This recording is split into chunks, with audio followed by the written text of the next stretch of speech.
You're watching Suckprofessor. Hello, everybody. It's me, Hank. I'm joined by... James, Keziah, Delaney. Hey, buddy. It's episode 8. We finally got around to our Taboo recap here. Shot by shot. Lots of spoilers. It's the end of the season. Yep. Has there been a season 2 yet announced? Nope. Oh, fuck. I wonder if there will be. We'll have to find out. I thought it was a quality season. We'll talk a little bit more about our overall season impressions a little later. Meanwhile, let's just get to the motherfucking recap. Ready? Say go, James. Go, James. I knew you'd fall for it. So we start off with Zilpha's voice, right? This is a black screen. She says, "Dear James," we don't have every single line of dialogue screen capped, by the way. Yeah, and I didn't take notes this time. I'm relying on the mental sponge in my skull. No, met James's sponge. Yes. I haven't seen a sponge this shitty since I visited the Great Barrier Reef. So bleached. Yeah, I almost said poisoned Great Barrier. Okay, at least so she's wrote him a letter. She's quoting from a letter she wrote to James Keziah. And she's found her way out of the cage. She's been in a lot of sadness. And mental health care back then wasn't what we have today. It sucks today, but at least back then it was horrible. So, yeah, and if you think about like her entire storyline, she apparently had an affair with her own brother, her half-brother. He fathered a child with her, apparently, which we tend to believe. Has that been... It hasn't been confirmed. That's what we believe at this point, yeah. Pending confirmation. It seems obvious, but we don't know. We don't know. That caused him to be sent off to an academy, at which point he fell under the tutelage of Dr. Strange. Dr. Strange, no. I'm doing that again. Stuart Strange. Who did? James Delaney. Tutelage? Stuart Strange never taught him anything. What are you talking about? Yeah, he was. His teacher? Yes. They had a history teacher? Yes. How did I miss that? That's how he ended up on the boat later on. You mean the slave trading yes. ship? Okay. Anyhow, I'll go with it. Anyhow, okay. That left her alone back at home, trying to reconcile her feelings for him, trying to close off that portion of her personality because she knew it was wrong. Yeah. Eventually had to marry Geary. And then he comes back and is like a wrecking ball, tears apart that entire life, tries to bring her back to where she originally was, succeeds in doing it to the point where she kills her husband to be back with him. Then he rejects her. Yeah. And then this is her ultimate solution. Yeah. I mean, in a way, there's probably more to her story than just being defined by her feelings for a man. Yeah, she got coffee one morning. Who comes and goes. I mean, that's something that movies and shows do a lot. They neglect a deeper, more comprehensive backstory for female characters oftentimes because she's only defined as to how she's reacting emotionally to the central character, which could also be said for lots of characters in most shows, so it's not necessarily a bad thing. But it's a little bit single layered is kind of the point I'm making. I'm not disagreeing with anything you're saying. We've only got an hour. Yeah, no, I get it. Only got an hour. Per episode. Yeah, all right. Oh, yeah, I see. I thought you meant you and me. You and I have several hours. Yes. This is going to go on for 10 hours, everybody. But I was saying, like, instead of a bad breakup or just some sort of emotional trauma, you go do some, feel sad for yourself for a while, maybe catch some therapy, go some movies, go fuck some strangers, go do some drugs, feel better. Start working out, do yoga, do meditation, everything we do these days to cope with our skills. Some people ultimately make this choice that she makes too. So what she does, though, she leaves society, leave London, leave England behind, and she sees a bird, by the way. Do you think that's her last view of... Well, that's important because... Of the Keziah! Every single time something ominous happens, it shows a crow, and the subtitles even says crows cawing. Yeah. And I don't think it's a coincidence that... James's mother dresses like a crow. Yeah, she has the black feather thing, kind of like Jon Snow. Yeah. This crow particularly, though, has a note taped to its foot that says, "My love, Cersei, meet me in the watchtower." Hashtag Jaime Lannister. Yes. So anyway, no, she's seeing a crow. They use ravens, though. Ravens, same difference. Yeah. Ravens are just hipster crows. Fuck off, James. So, okay, there it is. And she steps up and we go, oh no, she's going to kill herself. Don't do it. And so, yoink, King Jeffrey's off the... No. Joffrey. King Tommen. Not Joffrey. King Jeffrey. First of all, it's Joffrey, not Jeffrey. Also, it's Joffrey got poisoned. No, Tommen goes... Jesus Christ, I got Game of Thrones. I'm so excited about Game of Thrones. Can't wait for it to come out. She kills herself. That sucks. Very picturesque, though. Yeah, it's a nice green screen.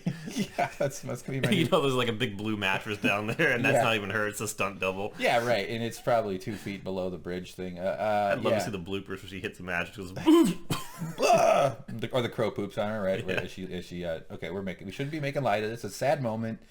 sad end to a character who didn't deserve to have this kind of tragedy. Her weakness is water. And hunky brothers. So good thing both of my brothers are fucking ugly. JK, they're both handsome. I would do my brothers. I would have sex with my brothers is what I'm trying to say, James. All right, so... They don't watch this, do they? I don't care. We play this at Thanksgiving. I force everybody to listen to this. They're going to show up at the door tomorrow holding a single red rose. I roll up a TV on one of those old-timey 80s carts, and I put it at the dining room table, and then we say grace, and then I make everybody watch Suckprofessor while we eat canned turkey. Sounds like hell. Come over for a spell, James. You'd have a great time. Why do you think I'm funny? Because my life has been hell. Okay, so this is the part that I was talking about when I said that he was under the tutelage of Sir Stuart Strange. Yeah. Remember, we know that James went into the academy. Yeah. And he was... Can I point something out just so I can move on? Yes. All right, sorry. Look at this cool boat. Look at that. It's long. If I didn't see the sail on it, I'd say it's a canoe. But if I didn't see the canoe, I'd say it's a sailboat. What's going on? All right, go on. Very important, thank you. I like that, though. It is a cool boat. You gotta admit. It's like a starter boat for when you build a boat in a bottle. Yeah. In a Rolling Rock bottle, which is a challenge because it's green. Go ahead, James. But this is the part where James is talking to Sir Stuart Strange, and he says that I chose students who had the shadow of death upon them because they'd be less likely to return. Okay. Because this essentially what he did was he took people who were under his command, young impressionable boys, and he had them go and be the crew on his ships when he was doing his illicit slave trading thing. All right, so okay. And he thought they wouldn't return because then if they don't return, if they die out there, then evidence is gone. But he's like, you didn't die, did you? Right, okay. Everyone dies when they go there. So I didn't catch that Stuart Strange is the one that had anything to do with his younger days, other than maybe being the guy like that owned the ship, the rich asshole in England who just had the money, not the guys who actually did the stuff. So did Keziah know Stuart Strange back then? Is that the deal? He taught him how to use the Force. Yeah. And they appeared to him as a blue ghost? Yes. Yeah. But no. You think, okay, never mind. I was going to say something about ghost boners. It's a hack joke anyway. All right, go ahead.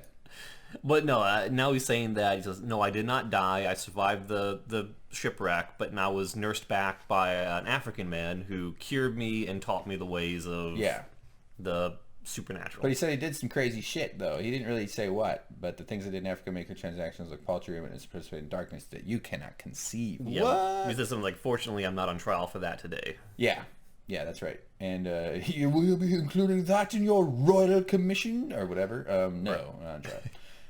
So he scoops up the bottle of booze. It's nice that they gave him a bottle of hock, even in jail. Yeah, that's pretty unusual. And he got a nice writing desk too. Nice little desk, cute little candle. I mean, that thing would cost $14 to $15 at a fucking candle store. You ever go to those candle stores? They're filled with odors. I mean, an apartment like this in Los Angeles would run you a lot. Yeah, I agree, man. This is hipster hay. That is vintage shit. Came straight from the horse's field. But he's writing up his thing. I thought he was going to kill him with the pen. That would be a little bit on point. Or that bottle could be a weapon. You could just grab that as a handle and bonk him with it. Remember what the last thing he said to him in the prior episode? I have a use for you. Yeah. I don't think his use is as a pen holder.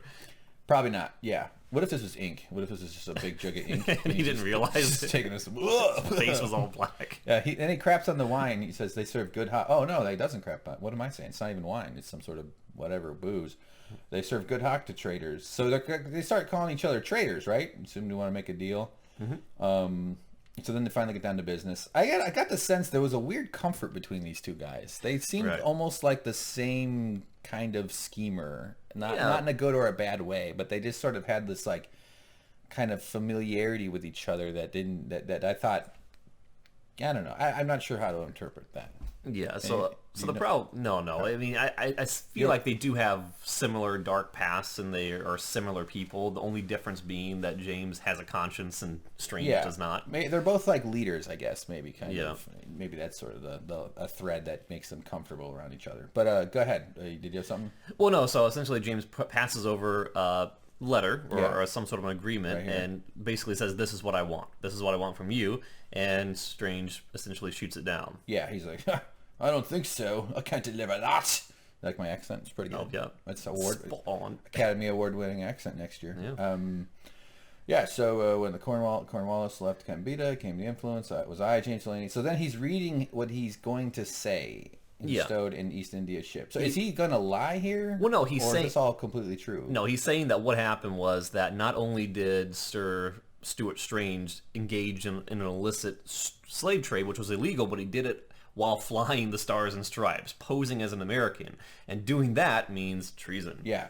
And that's big. That's a big no-no. You don't do treason, especially if you're the Honorable East India Company. So he's like, you don't got shit on me, bitch. Yeah.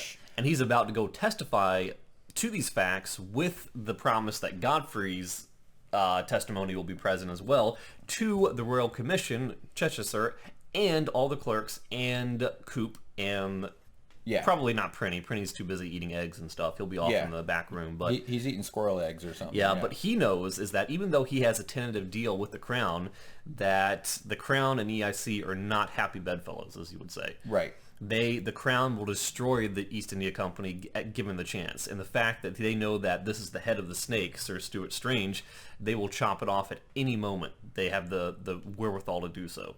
And they're going to have it if he testifies to this. Okay, I disagree with one thing, just a slight change. I don't think the Crown's interest would be in destroying the East India Company, but in changing its leadership. Well, yeah, that's what I mean, head of the snake, him. Okay, fair, but not destroying the whole company. No. That's like, I mean, and corporations and big companies and governments like this have vested interests in their mutual flourishing. Yeah, I mean, that's why... at the expense of the small people, but... Well, this is why the whole Royal Commission is only targeting him. Yeah. They wouldn't be like, all right, no more East India for everybody, because they need these boats, they need the trade, they need the commerce. It's all a lot of money there. So, one account from the East India clerk. I can't wait for Halloween this year. Yeah. I cannot wait because I am going as this door. Check it out. So that's called a little mouse misdirection, James. Been going to comedy class. Everything's working out. So anything else to this exchange here? Delaney kind of puts him in his place, though. He kind of lets him know that he's got more on him than he thinks. Okay, but the funny thing about Delaney is that he has an intricate plan that he was setting up in the prior episode. When he says, I have a use for you, he has little pieces on the chessboard that he wants to get. And the one thing he wants out of Sir Stuart Strange is what? A kiss? Nope. A hug. Yes, but no. Stand up 69. Oh, good Lord. I'll just say it. He wants a boat. Oh, a boat! That's all he wants. He wants to be motorboated. Yes, and Strange can do that for him. Yeah. If he's able to coerce him strongly enough. Right. And he has. Yeah.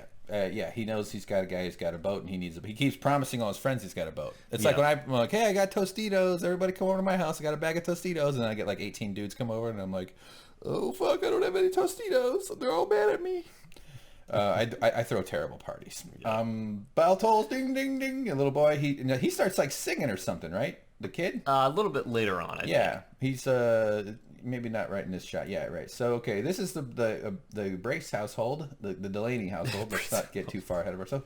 Oh, who the fuck puts all these candles on here every day? They gotta get a ladder? Brace does. He has a very terrible job. But dude, ladders and stairs are tough. You gotta be a little more careful. Yeah, he has an Amazon Echo, and he just says, Alexa, candles on. Yeah. Candles on. Alexa, brace off. That's how he goes to sleep. So there they go. They going down the thing, and the kid is... Oh, he goes and unlocks the treasure chest, the loot crate, as we like to say in video game land. Using the key that was given to him in the prior episode by the weird fatherly Delaney, who plays Keep Away With It first. Yeah, keep away with the key, just to confuse the boy even more emotionally, so that he kills himself in his 20s. Yeah, so he sees a bunch of... I believe that's some coins, These are arcade pogs. Yes, which are not the focus of why he's going into the safe. It's the letters in the middle. Yes, a stack of letters addressed to specific people. I have in my safe, James. I have a bag of Tostitos and a bunch of letters, all to you. All the Tostitos. I mean, the letters are to ex-girlfriends. All right, so that's some kind of wood thing or something. So then the kid starts playing little mailman boy. He starts running around delivering shit. And he's doing a good job. I like this kid. I want to hire him. I think he's got some gumption. He's got a get-done attitude. Yeah, what's not clear to me, though, is that there's names on the outside of the envelopes, but there's not addresses. Well, they know where everybody lives. This is a small community. But the second person he delivers something to... Well, okay, you want to get ahead there? Brace? He's opening up a letter. He'd already given it to Brace, and Brace is... We don't find out the contents of the letter with Brace right now. Yeah. We just know that Brace is reading something. Brace had his late life, midlife crisis. There's the kid. Okay, who's that one? But he goes to Chumley's having a sleep. Is he? Oh, there he's holding like a bottle. That's a flagon, right? Isn't that what they call that? Yeah, you can call it that. Or what do they call the flat? It's not a canteen because it's loose. Yeah. I don't know what that is. He's using a door as a pillow. Not recommended. It's bad on your neck. You're probably gonna have a stiff neck in the morning, or probably for a couple of days. Got some hooker butts and stuff. Some ladies on the floor. They probably had a nice fun time, getting all fucked up with their gonads and their booze. This is not his house, so he's like, "How did you find me here?" Well, the kid is juiced into the hooker network. It's the hooker wide web. Yeah. The whore wide web. The put it in me and sorry.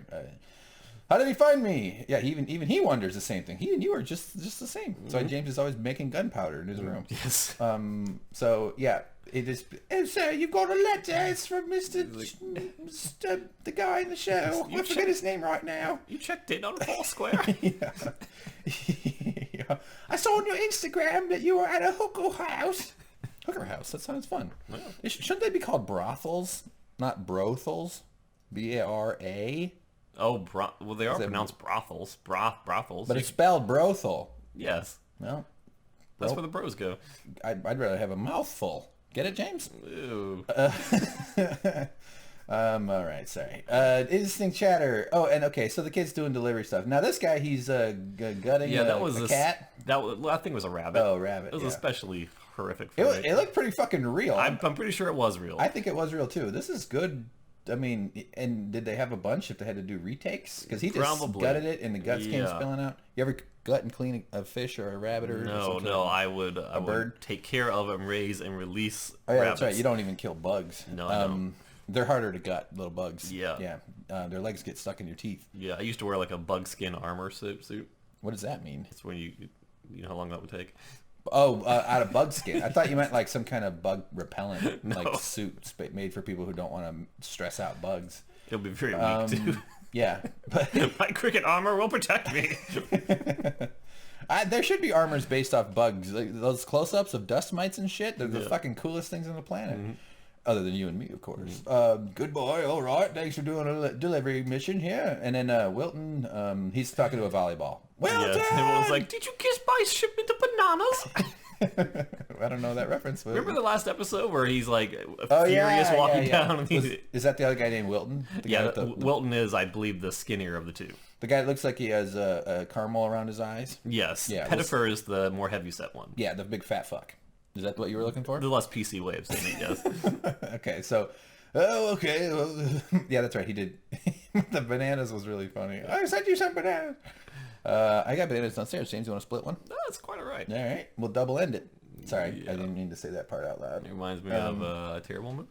Yeah, we can go on. So anyway, that's a awkward pose for him right there. But I think he's throwing his jacket down and taking a step around the coffee table.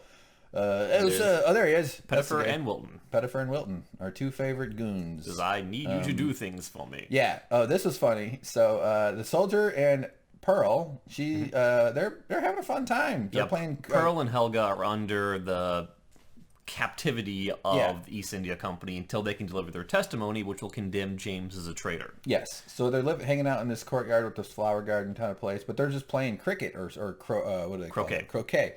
And yeah, it's funny. It's just funny that like this is the guard. Yeah. And he's just flirting with his hooker, and they're like, "Yeah, woohoo!" Exactly what I'd be doing. Mm-hmm. I would be having fun. I'm not saying sex. I think I would just be killing the time with a little bit of playfulness in the garden. All right, it's what people do. And then the guy gets up and he comes over and kind of Pettifer, and the guy scrambles off. He picks up the thing and he goes back to his gun. I just thought the guard.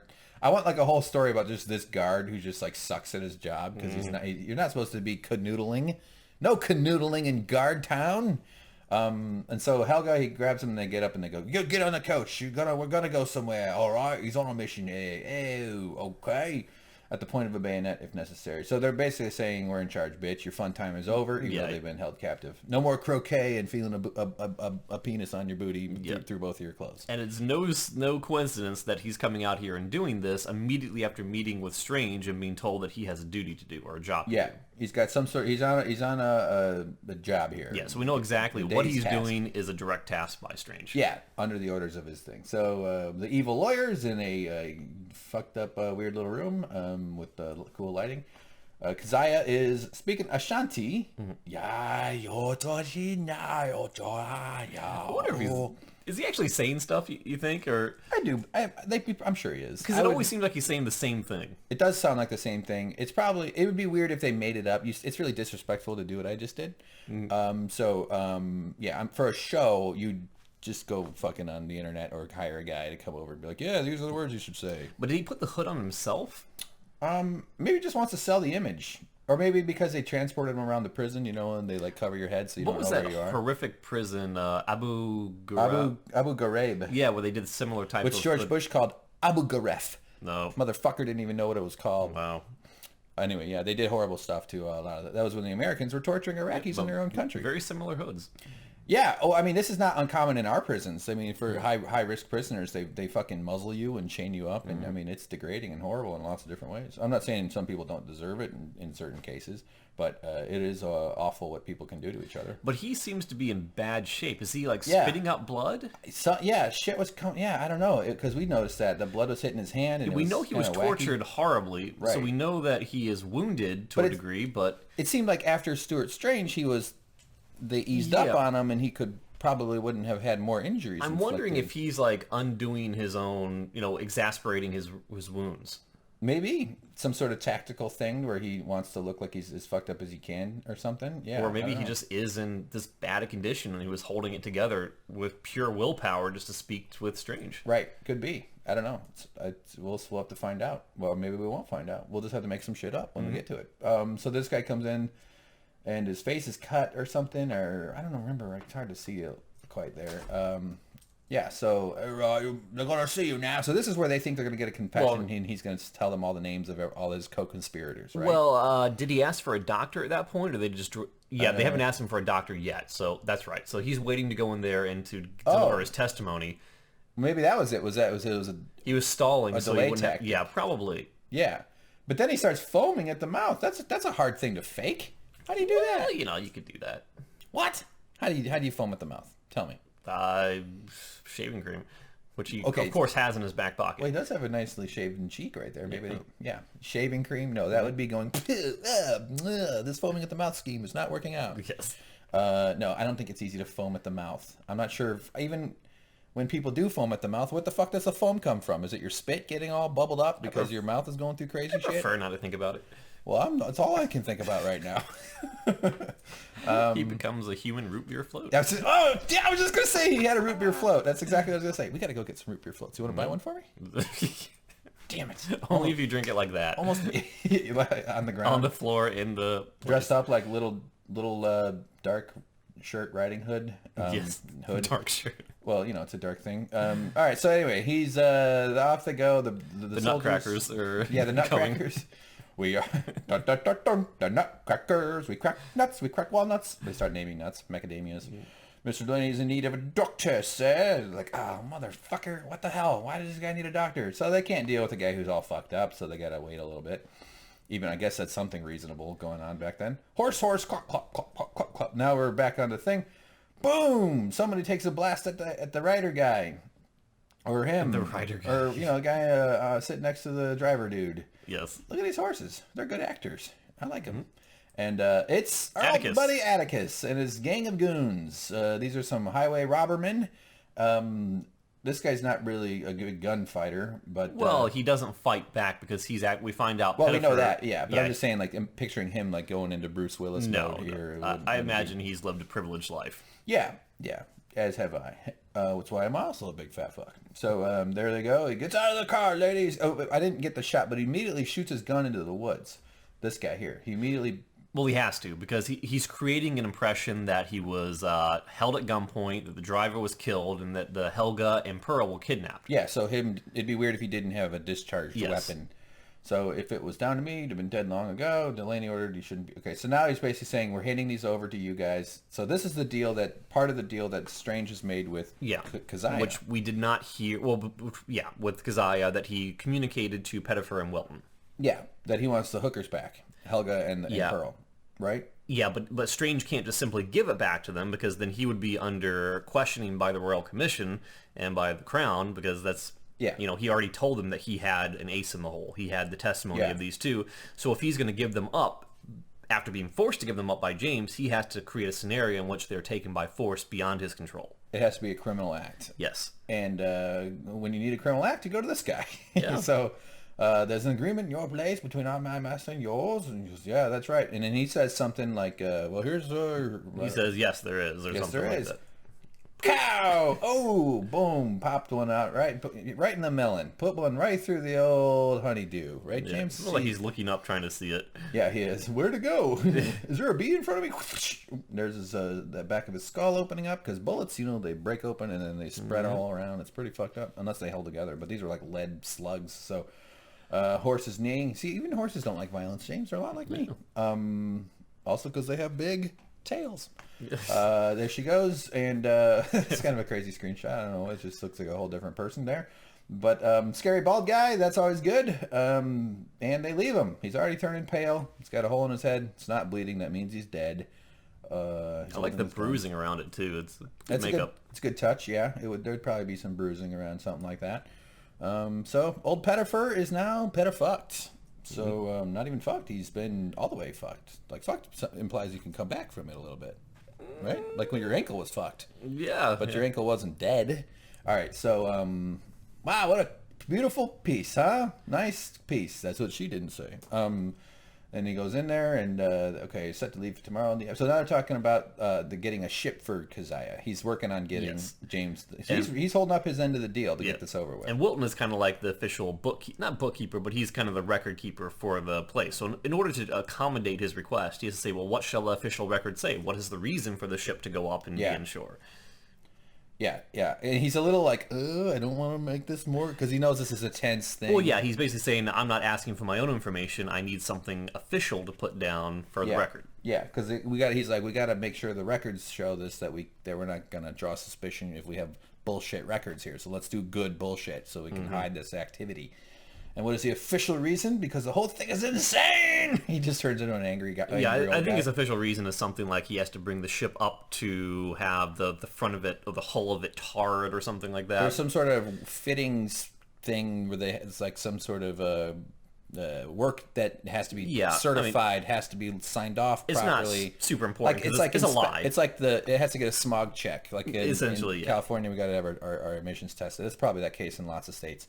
And so yeah, and then he further says, well, what should I do about how should I phrase the fact that we're sending 2 carriages off to the old Bethlehem Insane Asylum to pick up unknown cargo, which of course is the unstable gunpowder. Yeah. And he goes, oh, I don't have a reason because this whole thing is insane. Yeah, this is how we're all reacting to when with Donald Trump being president. It's so insane! What the fuck? Why is it always crazy? He gave one good speech, which makes everything okay. No, I wouldn't even call that a good speech. If a motherfucker can read, it's not presidential. Yeah. I can read, okay? I can read really well. That doesn't make me fucking president. It's bullshit. The media needs to pull their head out of there. All right, that's politics. All right, so not sorry to anybody who's offended, but not sorry if anyone's offended. No, not about Trump. Trump is a fucking woman grabber. He's a piece of shit. He makes fun of disabled people. You make fun of a disabled person, there's no coming back from that. That is non-negotiable. All right, so you just mocked my foot when I was hurt. I was temporarily disabled. And you're hilarious about your pain, James, because you don't seem to care about yourself very much. I really don't. And I try to insist that you wrap it up and put some ice on it, and you say you'll be fine. I don't think you'll be fine. I was. James. All right, let's move on. I am insane. That's the this is why you shouldn't date me. Yeah. Ladies. No, I'm not that crazy. I'm pretending. No, that's not true either. Oh fuck. So we should not wait till Mr. Pettifer's return. It is all just so when he says that, yeah, that's a great line. But when he says, "Shall we wait for Mr. Pettifer's return?" It's like, no, we shall not wait for Mr. Pettifer's return. Which makes me wonder if the agreement between Strange and Atticus was that he was going to kill Pettifer because Pettifer was a potential witness, and Pettifer wasn't in on the fact that he wasn't intended to come back. Whoa! This is why people come back for our show, James. You just had some serious insight there. I think you're right. Yeah. James, Stuart knew this was going down. Yeah. Because he was clearing up those old witnesses. That's why every time after these shows, I murder James. Yep. Sorry. I respawn in my room. He respawns. You have to go get your backpack out of your room. Out of my room. Yeah. Okay, I gotta get my stuff. I gotta get my ankle wraps that I don't use. My flashlight. my plant fiber. We're talking about 7 Days of Diary. Check out our new playthrough. It's getting in the way of everything else on the channel. Yeah. So, just fuck off, will you? So these old guys are having a bad day. They're all getting angry at each other. Nice big rug, though. Look at that, James. Yeah. That's something my mom would get all excited about. Oh, yeah, a rug. Whoa. So there they go. Off they go. And these guys, I like this guy, though. He's just got a cool look. Yeah. He is a real kook, but a real cool looking guy. So they now have both the carriage they arrived in and the carriage that they commandeered that Helga and Pearl was in. And now they're going to switch carriages and get rid of the other one because they sure look so different, don't they? Well, I guess they could cover up this logo here, but yeah. They need to switch carriages. It's a getaway situation. You gotta change cars. What was a police APP like before? It's like, follow the carriage. It has 4 wheels and it's black. It's an amber alert. Didn't you see I posted the word amber at the church? Yeah, that's all the same. APB, all points bulletin. Bulletin, yes. That's right. Well done. WD.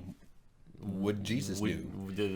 What wouldn't Jesus do? Huh? Come on out. We need to burn this. So that, what, they're going to burn the carriage? Is that their plan? With the horses inside. They're going to force them to get inside. No, they're gonna set the carriage on fire and then smack the horses on the butt. Although they'd probably run anyway, and then let them run into town, just to terrify everybody, like Legend of Johnny Depp starring Sleepy Hollow. So there's the lady. Whoa, the cute little boy. And we find out what his name is. I don't know. Maybe we do it before. It's Thistle, right? No. Or Tinsel. No. Tinseltown. Yes, it is. Is it? Temple. Thistle. Tinsel and Thistle are the cutest names.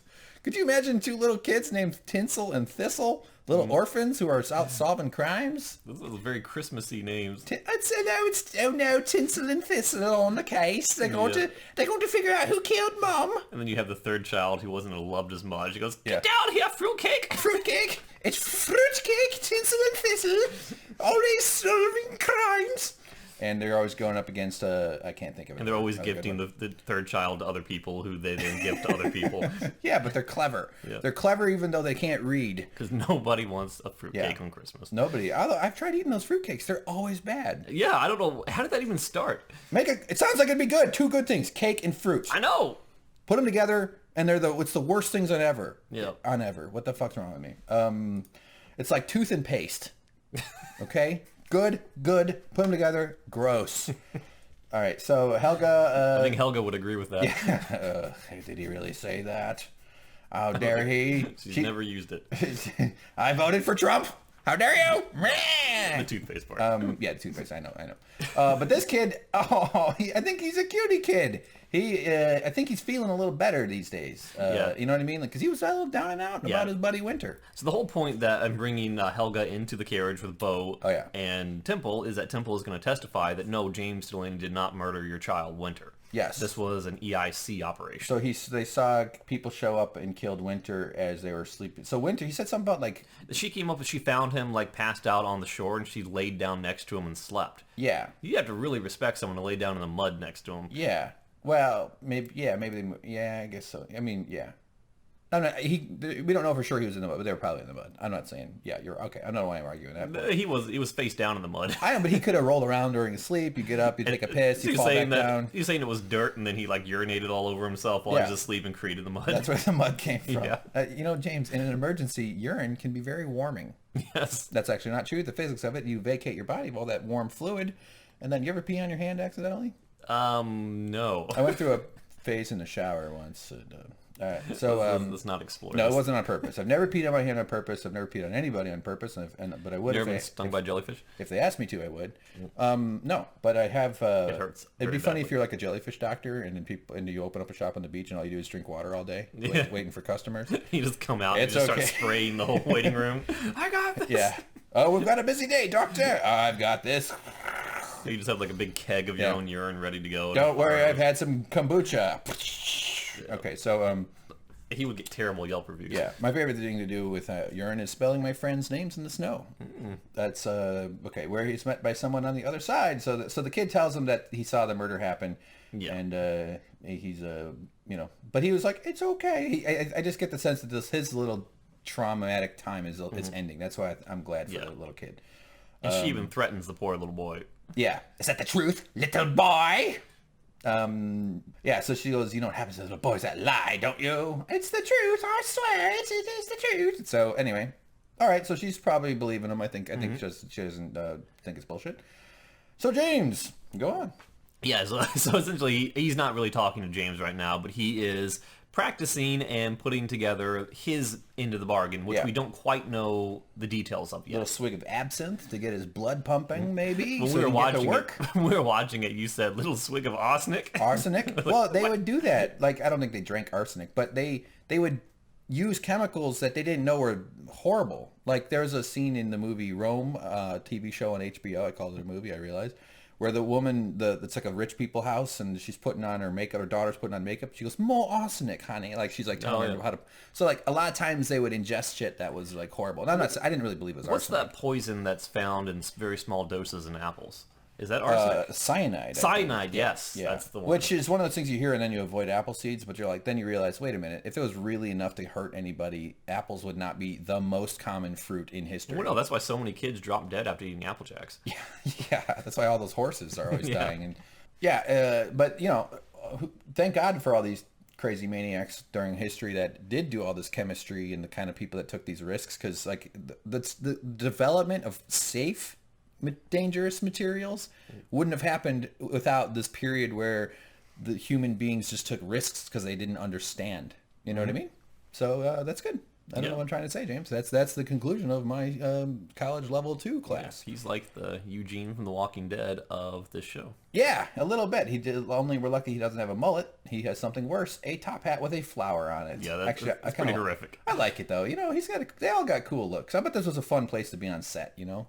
They go to Arby's. I would be terrified because of all these like glass beakers and stuff and continuity and stepping around and moving something or breaking something. Well, there's that, yeah, for sure. But the top hats are fun. Let's just be honest here. So now I think that's what's her face? This is Lorna Boo. Lorna Boo! She gets her letter. She gets her own, yeah, there it is, on her ottoman or end of bed chair bench thing. There's a bird. That's her breakfast. So... She bites the head off. Yeah. And then she bites the feet off. Yeah.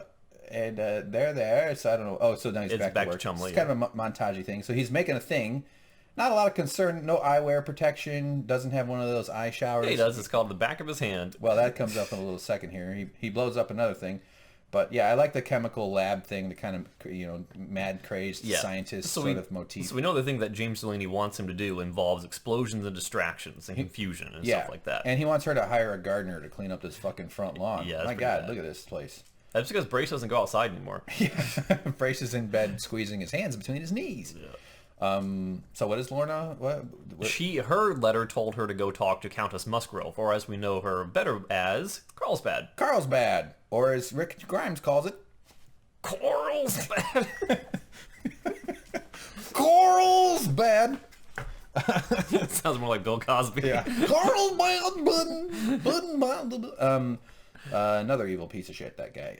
Okay, so this guy's sewing his eyeball back up with a curved needle. That takes a lot of balls to be a stitch doctor. I know to them it's probably normal because they're not grossed out by stuff, but like I see my foot and I go, ugh. Like, how do these people handle this stuff? Anyway, you got to believe you're doing something good, and if you have proper training, you probably are. So His Majesty's representatives it's about a half hour. Yeah, so he is stalling. He's waiting for a signal. Yeah. Right. Okay. And then that's what okay. So then these ladies are having a drunk day. This is always fun. Who hasn't hung out with their buds, playing cards, getting fucked up on booze? That's always a nice time. One told me it's like pissing. They're just kind of having a laugh, or as the British say, a laugh. And see, there they go.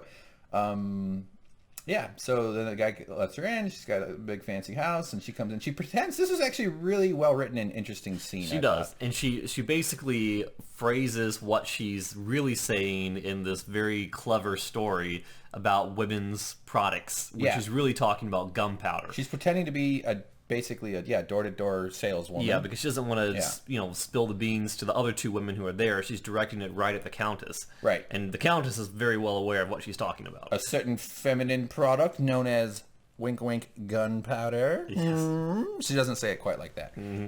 Pixie, perhaps you as well as medicine for your poor worn-out chuff. I knew you would say that line. I don't even know what she's saying. What is a chuff? I believe that's probably... Female anatomy? Yes. Worn out? They don't get worn out. They get better with use. Come on. This show is not scientific at all. Worn out chuff. Are you sure? I didn't read it. What that else way. could it possibly mean? I have the most perverted brain in the history, and I still did not pick up on that. I'm not saying that makes it wrong. I'm Well, saying take off the CH, put an M, and that's another slang for it. Oh, yeah! I like that one. Yeah. I like that. Who doesn't love a good muffin in the morning or evening or lunchtime or for breakfast? All right. Do you have a beauty product which could bag me an admiral? I think that means they would live a nice life. That nobody bangs the sailor. Everybody wants to bang the admiral. Or if you're talking That's the title of my new book. If you're talking about Godfrey, he would be a rear admiral. A rear... Oh, yeah, they did make that joke. Yeah, they did. Yeah. I like that they were making anal jokes back then. That's fun. I think it's nice to tie our time to their time. You know, we're all the same family of people. We all like what everybody likes. We like good friends, good liquor, getting banged and blown and doing stuff and putting it into pooper, right? Very eloquently put. Yes, agreed. I gotta quit quoting from my OkCupid profile. I keep saying that, so it's another one of my hack bits. My product includes paints and oils and a powder. She said, and those of us who have secrets, she's almost acting, and she's just an actress. She is an actress. That's what I'm saying. I like that though. I was like, I am into Lorna Bowe. Love that red hair, marks and blemishes. We have ways of preserving those secrets, and so she's starting to go, oh, this is work. Yeah, she's getting a little bit too obvious now. Yeah, but she's also like, okay, this is an intense thing here. I can't be doing this in front of my friends. Those will use it. In the name of the powder of the... What is colonnade? I know that comes up. That's a name of another person who's like one of the contacts.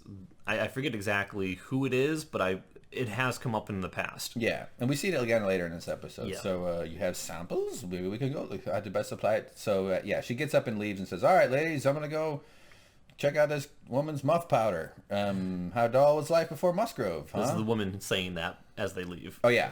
Right. So she immediately, though, she whips out a knife, and she holds it to her neck. So this is dangerous. This could have gone south. I thought she was going to stab her in the back or something. Yeah. Oh, that'd be weird if she just like stepped out and murdered the woman and then had to go back and explain it to her friends. No, just go out the other door. And this also gives her the option of saying that, yes, I'm working for James Delaney. Yes. So she kind of puts all her cards on the table and requires a letter. Do you think in movies they obviously use dull knives when they do this kind of work, right?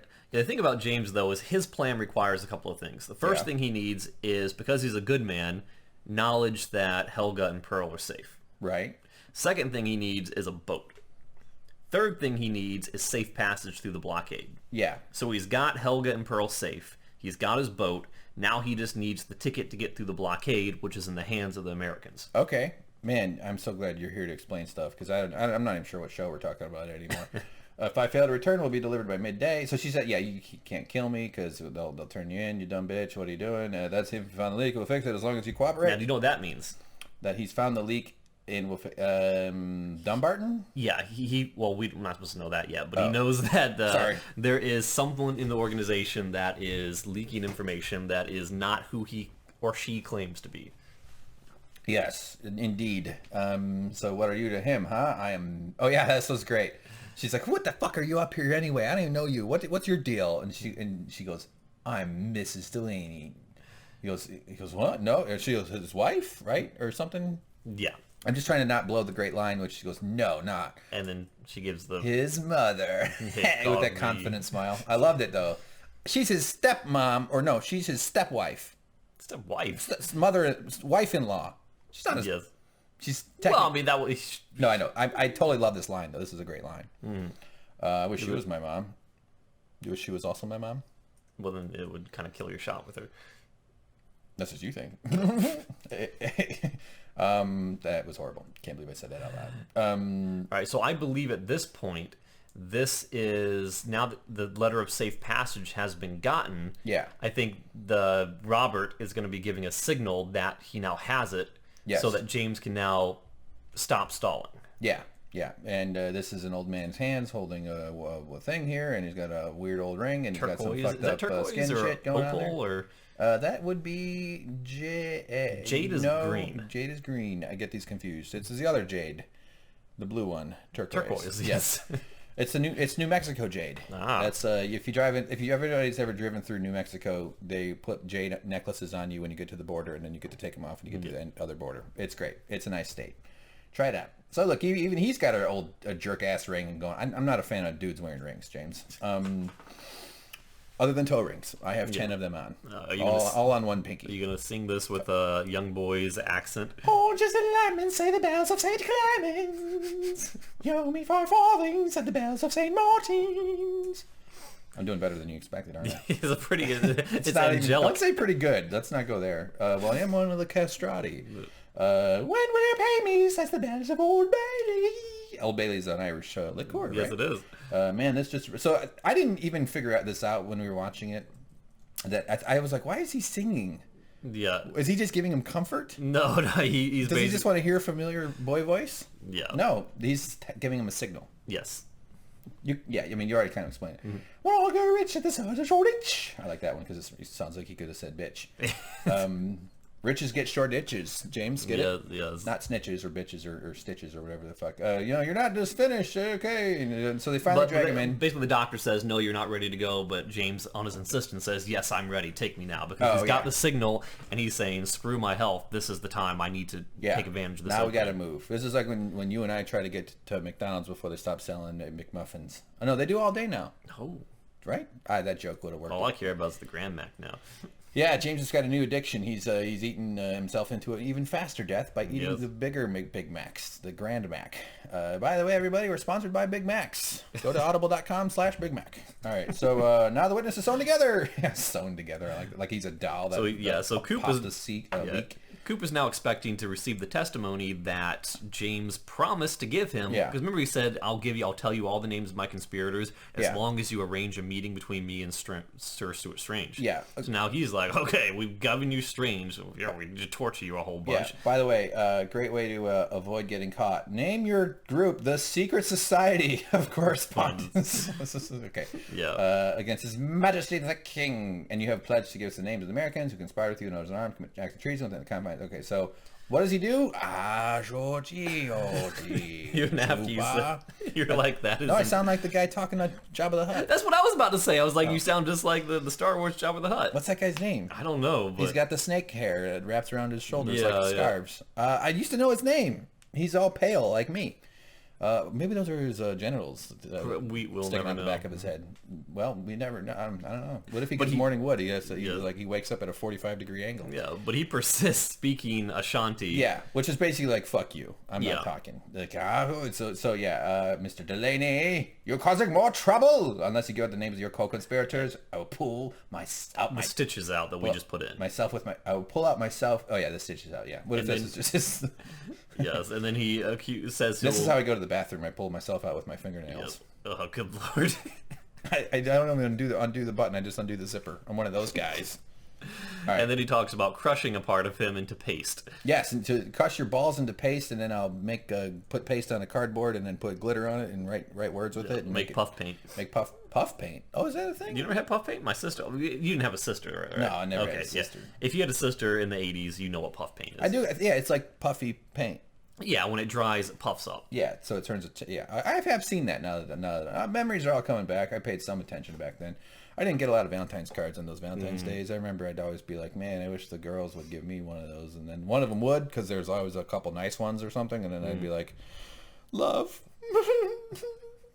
All right, so there he goes. I lost the ability to cry for about 15 years of my life, James. Well, this line will boost in your spirits. I will squash your balls myself and make you eat the paste, the puff paste.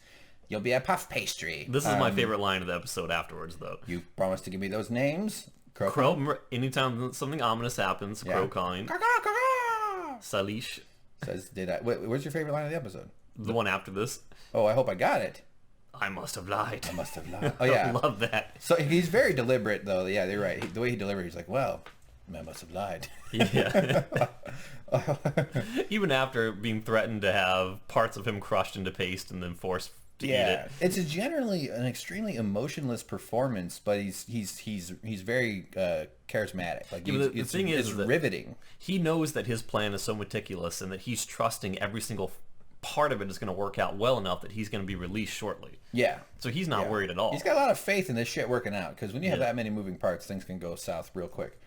All right, so speaking of going south, this guy's blowing shit up in his cave. This is the shot. I missed it. Damn it. I don't have the thing here. I don't think. Yeah.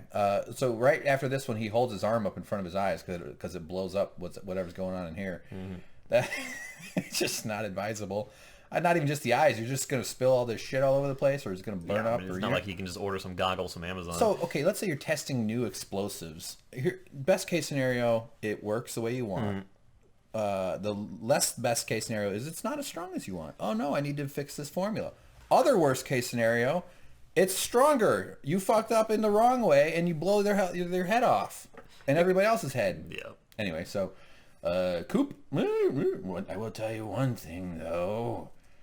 They will be something. The charges of treason brought against him by the East India Company will be dropped. A little too confident for being a torture victim here, fella, but they don't know that he has a secret deal with Sir Stuart Strange. You think they would know that he had a meeting with him, though. So again, he walks away with papers burning in a bowl, destroying all the candy that's underneath. That's okay, though. Not a great way to leave a room. You should always wait till your fires are out before you head off on a mission to America when you're in England. So now Pettifer has gone out and done his end of the bargain. Yeah. Now Wilton gets to go out and do his. Yes. Commandeered. So what is that? That's the boat here? This is the reason for the ship to be at shore at this point in time. Yeah. So he's taking care of that loose end. Yes. I like that they bothered to put a little stamp on there with the wax. I like that stuff. So then I would become a free man. Oh, that's not. That's Delaney talking, I think. Yes. Yeah, free man. So okay, back to and Coop knows enough about James Delaney to believe that he's got something going on. Yeah. And Coop is not happy because he knows that James Delaney must have made some sort of a deal with Stuart Strange, at which point he would drop the charges of treason. Right. So he's suspicious, as he should be. As you know, if that happens, then the crown doesn't get what the crown wants. Right. Which he wants to, so that's his deal. Coop is not happy. So back to the crown then. Look at these candeliers. What do they call these? Chandeliers? What do they call things that hold up things? Pedestals. Yeah, chandeliers have to be from the ceiling. Oh, chandeliers from the ceiling, candeliers from the floor, like stalactites, stalagmites. Also, candeliers is a word I just made up. Yes. What am I thinking of? Candle holders. Why don't they call them candeliers? It's the most obvious thing I've ever thought of. Menorahs. Menorahs. I like those menorahs. They seem like they're fun. Shit. He's just going, shit, fuck, shit, oh, shit. That's great. He's also mad because he can't have one of these delicious candies of fruit, which was delivered with Sir Willy Wonka. All right, so he gets out of jail, walks past the redcoats, sees a horse butt. I think that's Robert. And go back at one. See the little hat? That's little Robert hat. Little Robert. Little pipsqueak. He runs up to him. He was kind of happy to see him. Hey, sir. Okay, speaking of big fat fuck, there's a guy. He's got a cane. This is Sir Pretty Prince, right? Yeah, Pretty. With his royal rabbit that lives in a beautiful domed canopy in a boat on a table. That is the luckiest rabbit ever. He's got all kinds of fruit, probably some fruitcake, fruit everywhere, eggs everywhere. And it's all reflecting in his complexion because he obviously doesn't use lotion. Sir, I've got bad news for you. So the kid gives him this. He's still got letters to deliver. Yeah. I didn't do this one. Yeah. Oh, sir, I can't run anymore. And then you find that was a critical one for the plan. Yeah. So see, there's the boat. Look at this fucking rabbit's living in a boat, man. Come on. Yep. This is a little much. When you have a rabbit living in a boat inside your house, you got too much money. I'm just gonna say that. We could spend that money on things like roads or bullets for smiting our foes. Yeah, so pretty much has had enough of this. He's got the same hanging dog necklace thing, James. The dead fox, as we've learned. Oh, it's a fox? Yeah. Oh, how did you know that? Because a very smart person in the comments, much smarter than you and I, told us that. How dare you? How dare you say someone's smarter than moi? No, that is interesting. I didn't know it was a fox. So thank you for letting us know that, everybody. The one person who said so. Look at this thing. This is a ring. It's a ring pop. Yeah. Did you know that you can wear a ring around your finger, a ring pop? It's a Juicy Jewel flavor, ring pop. It's a lollipop without a stick, a ring of Juicy Jewel flavor you can lick, ring pop. Did you just quote a commercial? From the 80s. Wow. Good one. I kind of messed up a little bit. But I know, but I wasn't going to point that out. I thought you did great. A+. A-. Brace up! Oh, I like hanging out with pheasant feathers. Look, there's a bird leg right by his head. So, but they really love the bird feathers in this show here. This guy's, is he new? I haven't seen him. Well, I mean, I'm assuming Atticus is a ring of thugs. Is fairly large. But this guy has kind of a leadership a little bit. He's involved. He's like a new assistant manager at the movie theater. That is true. He's not just another usher. So I think what we may have missed at this point is that the Prinny we didn't basically even talk about that. Yeah, Prinny essentially said, you know what? Just kill him. I'm sick of him getting the upper hand on us. Kill him. And I think Coop is saying, well, you do know if we kill him, then Nootka goes to the Americans and so forth. You're getting a little ahead. Okay. Yeah. Because I've seen the second half of this show. Yeah, you've seen it twice. Well, 2.5 times. 2.5 times? I've seen it once, yeah. I fell asleep. I shouldn't be admitting that. Yeah. We watched it late, and then I fell asleep, and then I had my finger on the print screen button for the screenshot, so I accidentally took 7,000 screenshots because I fell asleep pressing the button, and that fucked up, and so I had to watch it again in the morning, and then I fucked up again because this screenshot thing that we use wasn't working, and I didn't test it. So I had to do it a third time. So even though I was derelict in my duty of falling asleep, I ended up having to watch the second half twice. So anyway, sorry, I know it was a little distraction. So mild spoiler, that'll happen later. Yeah, thank you. With a nice little explanation about how we work here at SBHQ. In pure chaos. Controlled chaos. All right, not pure. I'm not skilled enough to make it pure. Not like Chumley. Okay, so they're all hanging out in a thing. They got a bunch of shit around. So essentially what James Delaney wants to do is get all the people he cares about onto the boat. Yes, the people he has a use for. Mm-hmm. And so that's kind of, now the boat is being delivered. This looks like a big-ass boat to be navigating through this kind of waterway. Well, remember it had provisions on it for 2 months at sea. All right, yeah. So it's got to be a big boat. Well, sure. No, I'm not disagreeing. I'm just saying I feel like there's like not rules, but like, like you can't take huge, like, there's limits to where big boats can go is all I'm trying to it's like no trucks over 6,000 pounds can come down this road. Exactly. Not that I'm saying they're doing it wrong here, but what the fuck do I know? I'm just an asshole who's gone fishing a bunch of times. There's a guy there, boom, in the door. So they're all getting ready. So Atticus's guys are clearing the streets. Yeah, he shoots a gun and to scare everybody off, and like, oh boy, our gross existences on the docks of the poor people area. We gotta go run. Oh no! So they all go dashing off, being intimidated away from their daily tasks and chores. Cranler. That's Chandler. That's an H? Oh, yes. Yeah, it looks like an R, man. You think that's the great-grandfather of Chandler Bing? Yes. Yeah, Ship Bing. Who uses Bing? Fucking nobody Bing. uses Bing. My computer switched to Bing without me approving it, and I broke my computer. I don't know. I had nothing funny. Now, is that a mass shooting out of the top of that? Go back one? This here? Yeah. Oh, yeah, this pole? Yeah. Yoink. Yeah, it's sure. a little weird. Is that this Pinocchio's house? That's its proboscis. Yes. Or it's, say it with me, James, penis. That is not what that means. Erection. No. Obviously not. What's he got in his hair? Oh, that's the thing holding his hair back. Yeah. Boy, haven't you ever heard of a rubber band or a fucking piece of twine? Come on, dude. Get it together. Indistinct chatter, and the streets are being emptied. They're setting up their defenses. Little boy's off on his mission. Run. And then Sir Chichester is there from Mr. Delaney. He drops it off and just. I like how quickly the kid just leaves. He doesn't even wait to see if he wants to tip him or send read it in front of him or something. Not that you're supposed to do that, but he reads it and he goes, "Oh no!" Yeah, he's not happy. I'm assuming what this means is that the contents of the letter is saying that the charges of treason have been dropped, or that something that would enable him to prosecute the East India Company has been resolved behind his back. Yeah, a whole bunch of stuff went down that he wasn't party Yes, that to. Perhaps Godfrey's testimony would not be made available to him, that things that were promised that would ensure him victory in the realm of justice will not be dispensed. What he was expecting was not being delivered. Right. So his Amazon delivery is going to be delayed. Yeah, that's so fucking annoying. Yeah. Especially when it's out for delivery and then it doesn't show up. And you're like, where is it? Yeah, so the delivery attempted failed, and you knew you were home the whole day, and they didn't even knock. I've been out of fiber for 3 days. If I don't get it now, I'm going to break another toilet. So he's going home. He's got a little bit of a limp. He's a little worse for wear, poor guy. No wonder his front lawn is all fucked up. And what's waiting for him? We got some kind of, it says whapping wall for James Delaney at his house. So opens it up, takes a look, goes inside. And it is sadness. Zilpha, oh no, you will be reading this letter after hearing of my death. Oh no, I could no longer live with the shame that has been forced upon me.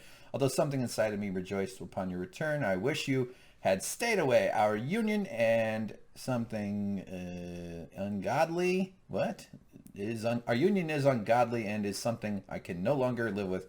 We were cursed from the birth. I hope to take the curse with when I'm gone. There is nothing left for me here on this earth. Perhaps we will meet you again in the next. And isn't it cool that my suicide letter has such great handwriting? The funny thing is, I thought that the text "I'm planning to journey to heaven, James" was what was in the letter, but apparently after you read it, it is not. Oh yeah, this is all different from the opening sequence. You're right. What the fuck? I know. Did we get scammed? I think so. I don't think they expected people to be screenshotting and reading the letter. Well, they went out of their way to make it look cool. Because it seemed like at this point, from the rest of the episode, it was kind of unclear as to whether she was actually dead for a while. But her opening was, "You'll be reading this letter after hearing of my death." Nice. That's pretty, I like that you went into the accent. Yeah. Yeah, she sounds just like Pettifer. Yeah. Yeah, it sucks. She did not have an ending that she deserved at all. But they're quoting it here as though it's in the letter. Maybe it was a different page. Oh, that might no, be she signed off. Well, then who is this? I realized the truth. My cage is my flesh. This is Zilpha's voice saying but this. That's not in here. No, it's not. So he's got 2 pages. I think it's like a seen eye puzzle or a hidden magic eye puzzle where he's got a, He turns it sideways and lets his eyes go blurry. Exactly. And then he sees 5 wolves playing poker. Yeah. I've realized the truth. I think these are quotes. It's got to be another page, because why would they be having more quotes? Just random quote. It's got to be. And this letter is much more eloquent. Yeah, well, they got to accept me as another matter, perhaps my feelings for you. But he really did a number on her emotionally here. Will mean the things to take me on if you survive your recklessness. So that one I agree. That also applies to you, James. When you play 7 Days to Die, James is a maniac. I like to hug bears. Thoughtlessly careening off every edge he can. You should see this fellow. He is... And I am so concerned for him when we are fighting off zombies. If you survive your recklessness, please keep some part of my soul inside your own, James. Do you have room in there for me, James? No. That's right, because it's already filled with me. No, it's filled with Grand Max. it's little chunks of the wrapper, because that's how aggressive he is when he eats. I bet you've bitten off... You ever bite off a little foil when you eat a burrito? I've done that. I've bitten off foil when you eat the burrito. And then I think, I've gone too far. I cannot go back. You're like... These fuckers put foil in my burrito. And then I use a metal detector on my poo. A metal detector on your poo. That's great. And also, James poops on the beach. I did. So there she goes. She's on her mission. James, I have a thing. She's got a new... She's actually had a good day. She's off doing her work. She almost got killed for it, but she has the safe passage that he needs. But she's just happy to come back with the positive result. And unfortunately, he's feeling a little bummed out. Because his love of his life has been killed. And look, a tear. Yeah, we see him cry for the first time. He's actually showing emotion that he cared about his sister deeply, more beyond the urge to bang her. Yeah, as we all do. So there she goes. Oh man, she realizes what's up, and oh boy, he's also sad because there's not room on the boat for his Thomas Jefferson painting. But he was also saying things like, she can't be dead, because if she were dead, I would hear her singing to me. I would hear it. I would know it. Yeah. This is him reconciling his lack of power with what he perceives to be the case, is that he actually has power. You don't have all the power, fuckface. So he's like saying, I would have known. This is not right. This can't be right. So he thought he would have felt a disturbance in the force. So we get back to this. If she was in the river, there's on the mattress. There's well, we all know the actress didn't literally hurl herself into the river. Come on, man. And we know that's not really the actress. Well, yeah, it's probably not her either. It's a stunt woman. Steve Buscemi. What? It's John Malkovich. Yeah.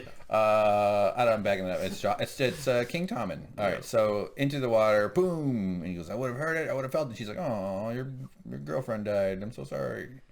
If they don't sing, and why do I hear them? It was kind of interesting though. He kind of expressed verbally the way he communicates with this spirit realm or whatever. Yeah. So there was some kind of insights into that.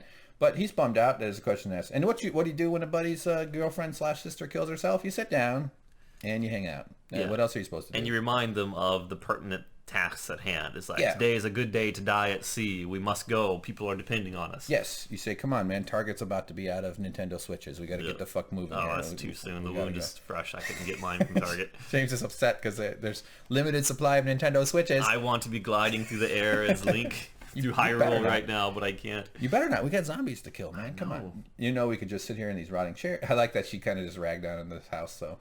It is a gross room. I mean, this house needs more than a little dusting. For most people living in that time period, this is pretty luxurious, though. True, but the furniture was new at some point, where it wasn't all fucking gross and you know. And these people did not shower all the time. I mean, neither do I. But I'm sure there was like everything was oily and stinky, and there was always soot and candles and dust and British people.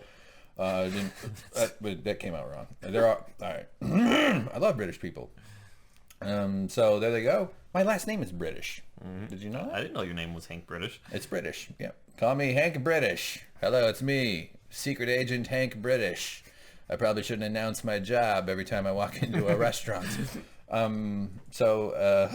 Okay. So she's like, oh boy, this is a big wrinkle though. She's relieved that she convinced him to actually break through his moping depression and take charge again. Yeah, they've got a lot to do. But like a friend's death, someone close to you's death, suicide, that would fuck me up for a little while. And so having to do a lot of stuff that day would be like probably hard to do. So, oh shit. Okay, there he goes. Little boy off on his mission. Horses. Clop, clop, clop, clop. I did like this Neptune statue here. Would we call this Poseidon or Neptune? Depends on whether you're Roman or Greek. Thanks. We're both so educated. Look at him. Look at him. Is that a ram? What's with this pants? He's got the weirdest... shorts. He collects Cinnabons. Swimming clothing. Cinnabons. Where's he get his frosting? I can't believe. Of course I did. Why wouldn't I? So off they go. Horses running, and that's the carriages showing up. Chichester's pissed off. He's going in, sir. These guys are going, sir. You cannot go there, sir. They're very passive aggressive guards. Right. Yeah. Let him in. Let him in. It'll be fine. All right. Oh, Mr. Chichester, this will not stand. I'm angry. And then Delaney would not make a deal with you, blah, blah, blah. And he sort of gives him, we're realists, bitch. You don't know what you're talking about. Pull your head out of your ass, man, is basically what he's saying. He said, I have one last ace to play. And we will find out exactly what that ace is in the coming scenes. Yes, in about 4 hours when we get to the end of this goddamn review. This will not stand! And so he's pissed and he runs off. I would love it if he like punched his painting. Wouldn't that be funny? He just like punched a hole in the painting. Or cut to a Jenga tower. This will not stand! Knocked it over. He folds himself backwards and does a handstand and walks his way out on his hands. Scurries away on the ceiling. Okay, so now we've got Dumbarton, the guy from House of Cards. And, okay, oh God, here he is. He's working on his flag business. Yeah, he sees James and sees he's in poor condition. Yeah. He's like, what the fuck? You've been messed up, huh? And he is a doctor, by the way. Right. Dr. Dumbarton. I have an hour. I need to be on the water by high tide. So he's here to settle up some business here so that you can continue to fund. I don't know. Well, he says that you should just have some laudanum, which is... I played a game called Amnesia, Descent into the Darkness, whatever it was called back in the day. Fair enough. And you would use laudanum as a curative when you were low on health. Okay. So I'm assuming it was an old-timey type of medicine that's probably no longer used because they found out it does more harm than good. Yeah, it's probably like 50% lead or something. Probably, like yeah. That. It's not used today, I don't believe. Some sort of panacea for whatever. Yeah. You know, they had all kinds of kooky medicines. We have kooky medicines still these days. So well, maybe they do use it today. I don't know. Yeah, who knows? It's probably evolved into something else. Yeah. Maybe it's NyQuil for all the fuck we know. Yeah. So there he goes. He does a thing there. I'm not sure what's up with that, but to hand you. So here's your letter. So nothing in this war between cousins is simple. They're talking about the Americans and fighting with the British. And feel free to jump in, James, if I'm missing points. So this part was probably the most confusing part of the episode for, I think, both of us. Because it turns out Dumbarton is trying to get him to sign a deed of transfer of Nootka to the East India Company. To the East India? Yeah, so we essentially find out that when Stuart Strange is talking about his ace in the hole, he's referring to Dumbarton, who has been a double agent this entire time, working for both the Americans and for the East India Company. Yeah. So I think he is believing that Dumbarton is going to give him the letter of safe passage in exchange for him at his moment of most desperation, a deed of transfer of Nootka Sound. Okay. But what he doesn't know, I believe, if I'm getting this correct, and I may not be, is that Lorna Bowe has already attained the letter of safe passage from Musgrove, or Yeah. Carlsbad. So James knows that not only do I not need to sign this, but I already have what I need, and I know that you're the leak, and I told Lena to tell Musgrove that I would plug that leak before I leave, so I'm only here to kill you. Lorna, you said Lena? Lena? Lorna? I Yeah, mean, is there Lorna. someone else named Lena? Yeah, no. Oh, okay. That's why I wasn't trying to correct you as much as No. just, I was like thinking, well, maybe there's somebody named Lena. I don't know. No. Princess Lena. Yes, I mess names up frequently. That's fine. We all do. We're saying lots of words here. We're not going to get them all right. So essentially, Captain Jack Sparrow kills Dumbarton. Yeah. Yeah. So at first the code eluded me, but then I realized it's not even a code, is it? You're president. So yeah, you're president yourself as an agent of the Free States of America in front of the king, and now you're scrabbling. So he's this guy's kind of getting called out because James Delaney. Did James know this going in, or is this his first time finding out? Well, when Lorna is talking to Musgrove, she references that James knows of a leak in her organization. So I have to assume that somehow he knows. And does he know through research and investigation, or does he see things in his mind when he dreams? That's the big mystery about James. He finds out things that we don't see the mechanisms behind him learning them. Yes. So he turns into the Joker. He says, "How about a trick?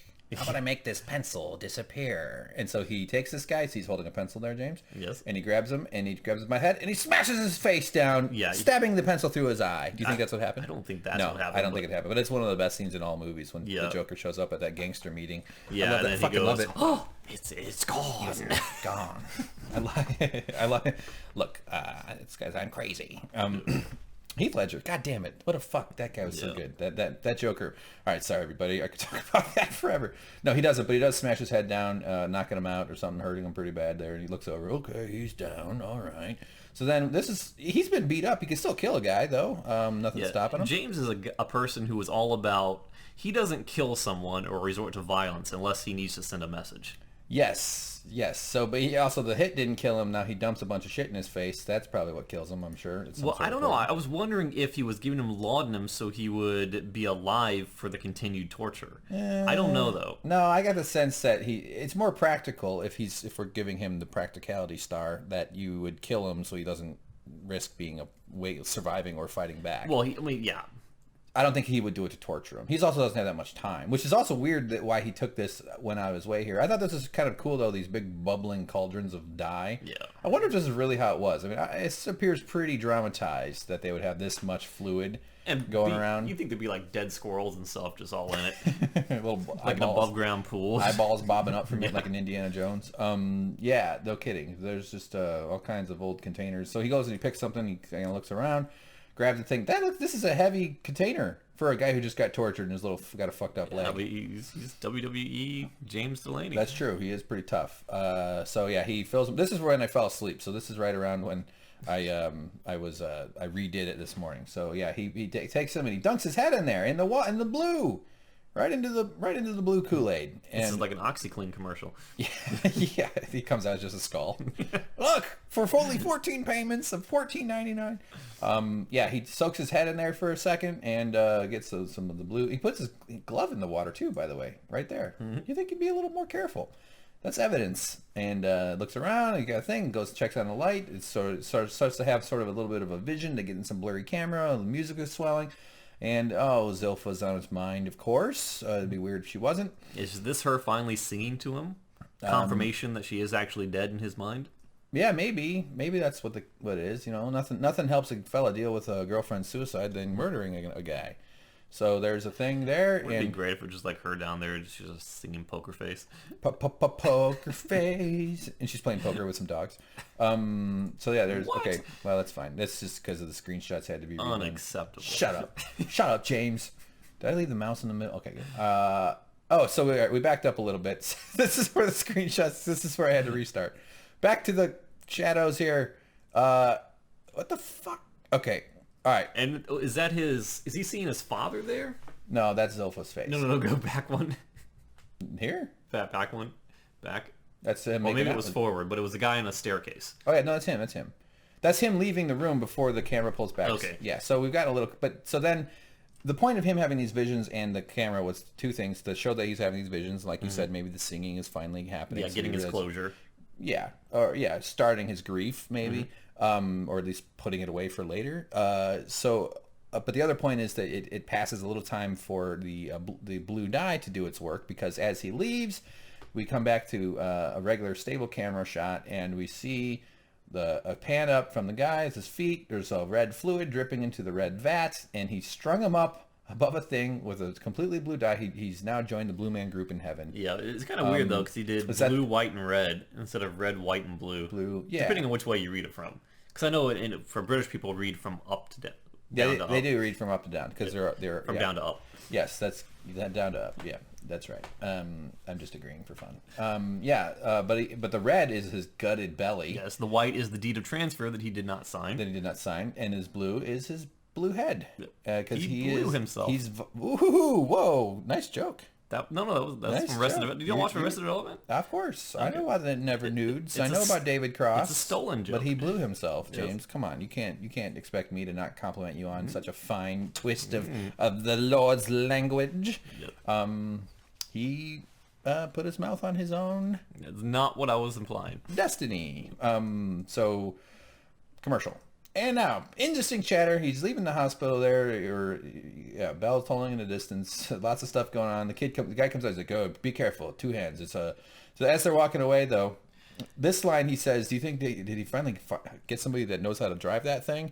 And they both kind of have a laugh. I like that moment. But he says something else in the next scene, the next shot. "No sparks, no flames, no inflammatory comments, for I am laden with covered in explosives." Covered in explosives. So he's used to. He's comfortable with risk. I get nervous walking downstairs. This guy's he's doing okay. He's totally okay with all that. I like his hat now that I'm thinking about it. It's coming around. This kid needs his own top hat. You know, maybe that's like when he turns 13. They make him drink a bunch of a big ceremony. Yeah, they make him drink a bunch of liquor, kiss a girl, and then they give him a hat. All right, Indistinct Chatter, and then they go, and okay, now guy's got a thing. Okay, men are unloading. So things are all kind of take a quick so I assume these are the 2 carts from the East India Company that went to Bethlehem. Yeah. And they are unloading the unstable powder. Yes. The unstable powder. This is their last stash of barrels. They want to bring this stuff with them. And Wilton was in charge of those 2 carriages, transporting the powder back. And he's begrudgingly giving it to the Atticus's group. Yes. Saying, what exactly does he say? Well, hold on. This is why I said he has caramel around his eyes. Look at his face. Come on. Yeah. That is, what is that, makeup? Or is that just how he's got his head made? She's now, so this is him saying, like, just kind of certifying that the ship is theirs for now, right? And I'm going to sneeze. Yeah. Excuse me. James just expelled fluid out of his nose and his other mouth hole, I meant to say. Face hole. Face hole was the word I was going for. But justice will be delivered by God. I like that. He's like, he may have won now, but you know what? God's going to get him in the end. That must be comforting. Kind regards from Stuart Strange. Now, this is something that's what Atticus says to him. Not Atticus, but Atticus's henchman. Yeah, the guy here that's doing it. That guy. Which is further confirmation that not only did Sir Stuart Strange order the death of Pettifer, but he also ordered the death of Wilton. Yes. Oh, okay. Wilton. Yeah, right. Kind regards from Stuart Strange, buddy. You are done. You are... that guy's a real villain, that Stuart Strange. What a piece of shit. I'd say he's bizarre. Yes. Boom! Ow, my face! He just nails him, and down he goes, and there he goes. And then he just tells his goons look up, and they're like, "Whoa, shit!" And but he just yells at him. He goes, "Get the body in the river. Get the powder on the ship." I like that though. That's kind of got a nice little rhythm to it. Move! Come on! Shift your arse! Get him loaded now! So they don't waste any more time. So this line here, "How's your religion these days, Coop?" is from Prenny. Prenny talking into the next scene. Having a good face day, isn't he? And hello. After many years in your service, I like that line. Yeah, that was pretty good. Tatters. It's nice that he can be that honest. Yeah, and he says he doesn't speak to God; he speaks to his wife. Yeah, I talk shit over with my wife. You know, and when you're married, James, wife is your God. Okay, that's how it works. You worship her with all your love, so you buy her and half of your money. I'm not. It sounds like I'm resentful. I've never been divorced. That I know of. Well, I talked to God. I like that he's just like, I talked to God. Conversations between monarchs and God are private. So, look at this piece of shit. He's even got a great fork. James, he's got a great fork. He does. Fucking great fork. All right. Use a salad fork if you're going to be a piece of shit. They have shrimp forks. You know, they have shrimp forks.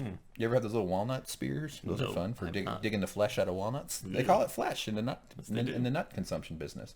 But he's like, kill everybody.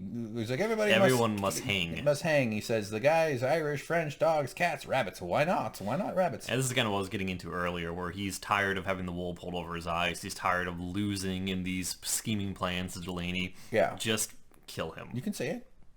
Just kill him. How about let's have a vacation from morality? Say the word F. Fucking. Say fucking. No.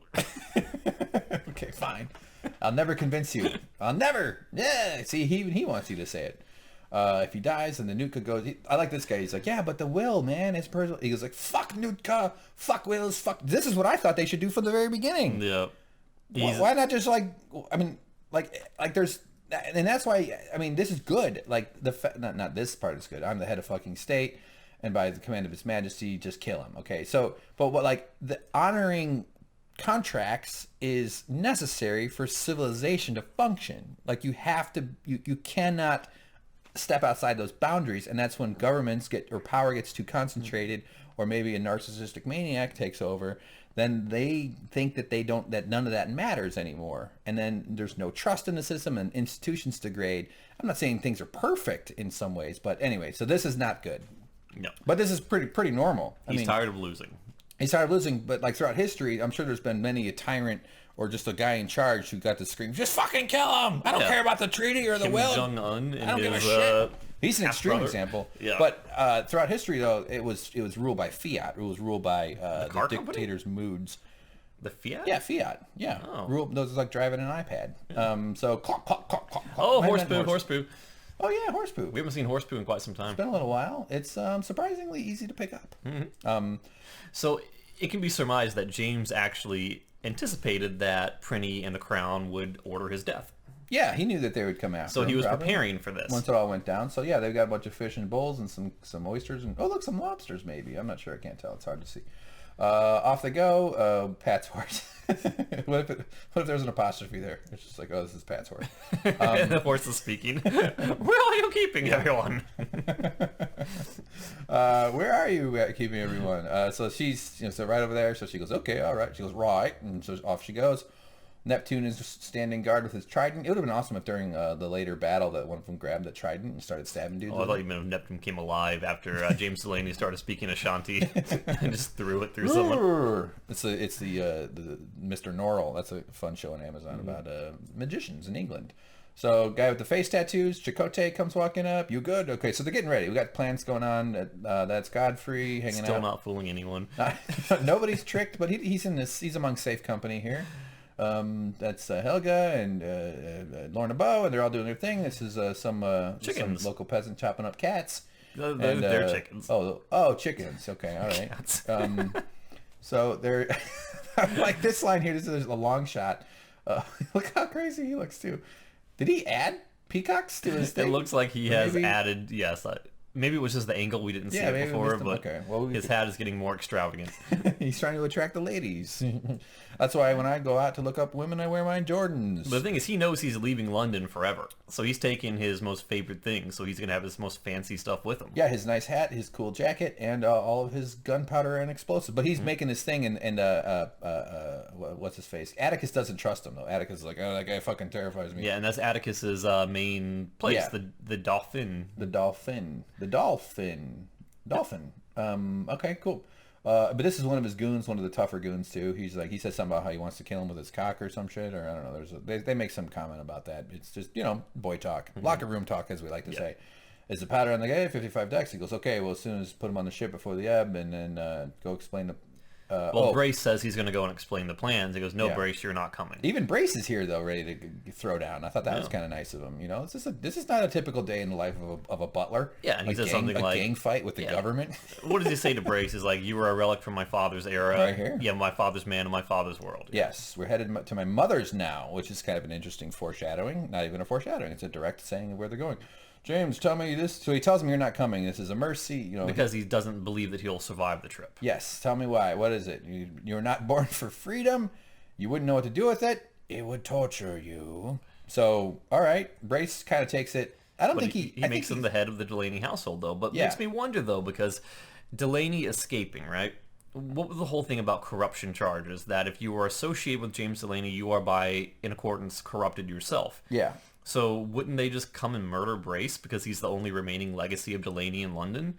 It seems like a pretty likely outcome. Yeah, he's not going to live out the rest of his days owning the manor and being left alone. I don't see that happening. Nor even if he wasn't here, they would probably still do that. Like even if he wasn't party to this fight because he's standing around with guns, you know.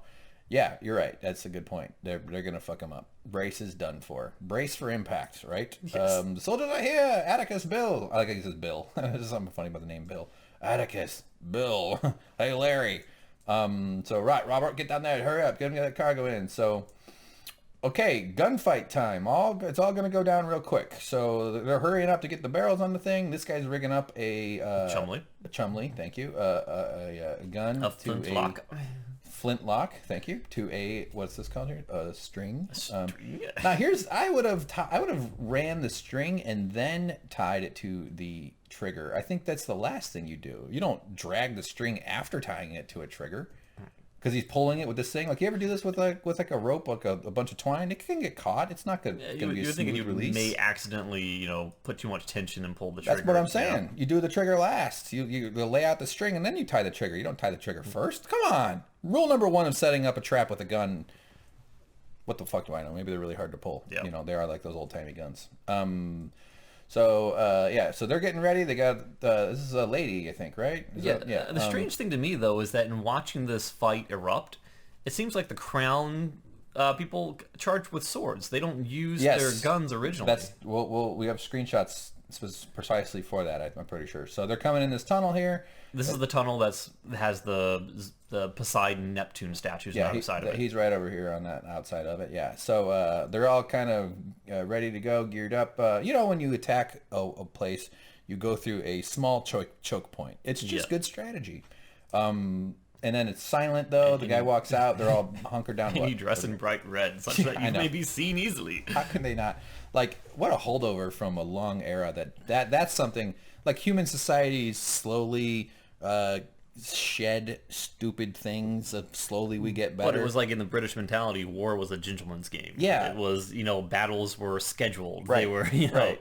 Red. I mean, maybe it's a show of, like, force and confidence. Like, you don't fuck with us. We wear red during fighting. But, it's one of the dumbest things that you could ever think of for a fight of any kind. So, panting, that's me. That's me when I poop. Boom! He pulls the thing. Actually, it's not just one gun. He shoots a bunch of explosives and pow, bang, poo. The guy, he actually could have waited a little longer for more men to be out there. I thought that was a little bit of a waste, but he still does a good number on them. They're like, oh, soldier scream, pow. I did like this shot. Oh, no, I don't have one. You see him smiling. Like, he takes his time a little, and he kind of perks up and he smiles a little bit. So then we got Goddard's. Okay, so they're starting to hear explosions and stuff, and it's, so things are starting to get pretty tense for everybody. Gun smoke, boom. This is a kind of a cool shot. The camera pulls back from this guy's weapon. I like that James wasn't in the middle. I don't know why that stood out to me. I thought that was nice. I'm glad they chose to not. As a filmmaker, it would be like, all right, we know he's the hero. We don't need to put him in the middle of every fucking thing. So they line up, and Poseidon's there going, well, this is not what it was like when I was the Lord of the Undersea. Undersea. And what is that? What else do you call it? The Lord of the Depths. The sea. Lord of the Chasm of the Ocean. Lord of the Wetlands. Wink. Lord of the Wetlands. That's my OK Cupid. See, another hack joke. I cannot do it. Okay, there they go. Smokey, smoke. They got him cornered, though, man. These fucking British dudes are fucked. They blast them. They only get one shot per gun, though, and they both have two guns. Yeah, the strategy was poor. But they're pretty organized, though. I thought they were... Whose strategy? The British? The Crown soldiers. Yeah, they're fish in a barrel, or soldiers in a tunnel, as they say, which is what fish say when they talk about. So they get up and they run and they're off, and Lorna's hearing it go down. She's starting to get a little bit tense and stuff. And even at the shipping broker, H.L. Jones, things are going nuts. No, I don't know. But he hands his guns off. No, Brace has got double guns. Yeah, he's like, what is he going to do? I was waiting for some sort of slow motion Brace whipping around. Like Leon the Professional. Yeah. He's got the right hat on for that. Yeah, I didn't see that movie, but oh my God, best movie ever. I'm saying yeah anyway. But yeah, he's like arms in both directions. His jacket is flipping around him as he's spinning and shooting, kicking. Motion. Super slow motion. Maybe he's bonking dudes in the head with his thick butler face. So he should be aiming them by now. Well, they're handguns. It's not like, you're just sort of, I hear you though. I'm not. Yeah. Soldiers yelling, "Rawr, we got soldiers!" Rawr. This person, so she kind of doesn't seem to be a grizzled, cool under pressure type like some of these other guys. And she just ups and shoots because this guy, Atticus, is like, no, he can't stop her. So because they were running across a bridge. Yeah, it gives away their position. They were going the wrong direction. So she kind of gets their attention and they all turn and then they choose. Now, here's their swords. Quickly. Well, no, the guy behind has a gun. Oh, yeah. And a lot of the guys that came in first had guns. But it's like, I'm joining up with the Royal Brigade. Oh, really? You're going to shoot guns? No, swords. Like, what? You're going to be a fucking sword guy? What the fuck? I mean... Obviously, a sword can screw up somebody. Yeah, and these look like pretty well made. You don't want to come to a gunfight with a sword. Yeah, it's like bringing a knife fight to a water fight. Mm-hmm. Oh, wait, knife fight. It's like bringing a nuclear weapon to a child's birthday party. Mm-hmm. So everybody out, move out, come on! So they're going to get the women and and Godders out there, and there they go. And there's I thought this was kind of cool. He's like the soldiers are running on both sides, and he sort of hunkers down behind this thing, kind of going to let them pass him a little bit. I think that's a good move. These helmets are like Roman, right? Isn't that? I mean, I'm to be inspired by that. Yeah, I'm sure there's a much more detailed and intelligent analysis of British soldier helmets and shit, and the traces it back throughout history and whatever. But not practical. Not practical for low doorways. It makes you seem taller and more intimidating, but I think the human mind knows that that is not an extension of your body. But we see agents of the government, and I mean, it's all like a authority, like that study with the, or not even government, but authority. He's actually going to the Kentucky Derby after this. So. yeah, to watch horses run in a circle. Big oval, really. Not even really an oval. It's more of an ellipse. An ellipse, is that right? A rounded square, a rounded rectangle. All right, so that's because that's an important detail. We need to make sure we get right. So boom, they start. Oh, she comes up and she gets stabbed. The guy pokes her in the flesh with a stabbing stick. Utensil, yes. Yes, with a stabbing utensil, and he actually uses Prinny's grape fork. No, that's what you poke people in the testicles with. Yes. So he kind of got lucky, I guess, because he didn't get stabbed, and so but he has a loaded gun. Boom! Ow, my blood! Too many grapes. That's the problem. Yeah, that's grape juice coming out there. This is the Welch's grape girl. Remember those commercials? This is her job now. With a name like Smucker's, it has to be good. Gooper. Anyway, so they're running to the ship. Everybody's in a hurry. Helga tries to go back for the gun in the poop. Yes. The poop gun. Oh yeah, does it? That's right. It landed in poop. I didn't even notice. This is a cool little gun though. It's kind of neat. It's a little shorty. There's the flintlock part. Pew, pow, bing, and it kills whatever you pointed at, just like Homer Simpson says. And so she runs back. Unfortunately, this is POV from a soldier shot. That's Helga right there.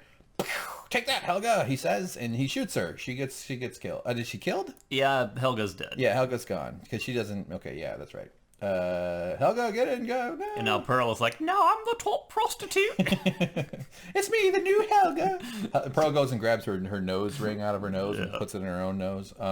Chops off her head and lightning comes down like the Highlander. Lightning like the Highlander. There can be only one.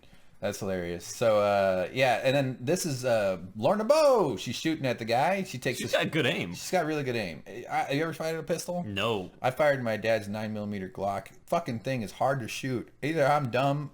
I couldn't hit a pizza box from like 30 yards, man, or feet or whatever. It's I mean, I could hit it, but like you think you're aiming, and then your shot is nowhere near whatever the hell you think you're hitting. Even rested, even like held up, like not like so under duress with one of these old flintlock muzzle loading things. So anyway, well, she finally got her gun there, James. Yeah, someone was very helpful to us in the comments explaining why her fingers are discolored like that. Oh, okay. Hit from making opium tea. Oh, okay. Opium tea. I get it now. I could go for some opium tea right about now. I think McDonald's has it. Let's go. Cran Mac and opium tea. Opium. Yes, I'll have an extra large opium, please. All right, I'll pull up. All right, so this guy, I don't know if this is a moment. I think it is, actually. Our fellow with the chicote, with the tattoos on his face. Mm-hmm. He's being attacked by Macaulay Culkin from Home Alone. Who the paint cans on the stairs. Who hits him with a paint can. Oh, whoa! And he slips on some micro machines. Mm-hmm. No, he gets shot in the face. He gets killed. Fuck. He has some pretty good moments where he's like fighting and throwing people around and throwing down. Maybe I'm getting ahead of myself. He may not be dead yet. He's not dead yet. We spoiled it. Sorry, everybody. But he takes a blow to the head there, and he's worried about his tattoos. By the way, he's important to have on a boat because you need a compass. Yeah. You got to have somebody who has a compass. But the only problem is that if he stands the wrong direction, you might misread the compass. Yeah. But he does rotate to point at magnetic north.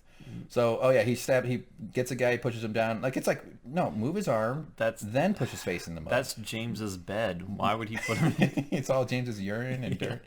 Move his arm, then shove his face in the mud. Haven't you read Goon, How to Be a Goon for Dummies? Lorna Bowe takes his blast at it, and then guess what happens here? She's waiting for another. She takes a hit. Good screenshot, by the way. In the shoulder, I believe, right? Yeah, right around in the arm or the shoulder over here somewhere. So yeah, she goes down. She's not out, but she's wounded. And more gunshots, more booms, lots of hitting, lots of fighting. James Delaney's looking cool. Oh, he does a thing here. I think this is the shot. So one thing in movies, and this is, I don't know how realistic, I'm not sure how much kick these muzzle guns had, because the explosion wasn't contained inside a barrel, but it went forced in. But the bullet still goes out one way. So the equal and opposite react. So anyway, you shoot a gun, it kicks you, it hurts you. You got to hold it properly. A lot of movies, and I noticed a lot in this show, they're just shooting off little smoky sparks. They're not, because the guns don't move anywhere. They don't go anywhere. But he shot this gun, and his whole, I didn't get the fucking screenshot, damn it. His whole arm goes, doing. It's just like, doing, really far though, like almost weirdly far. Like he just kind of does, it's almost jerky in a weird way. Anyway, and I don't know if anybody else noticed that. So, all right.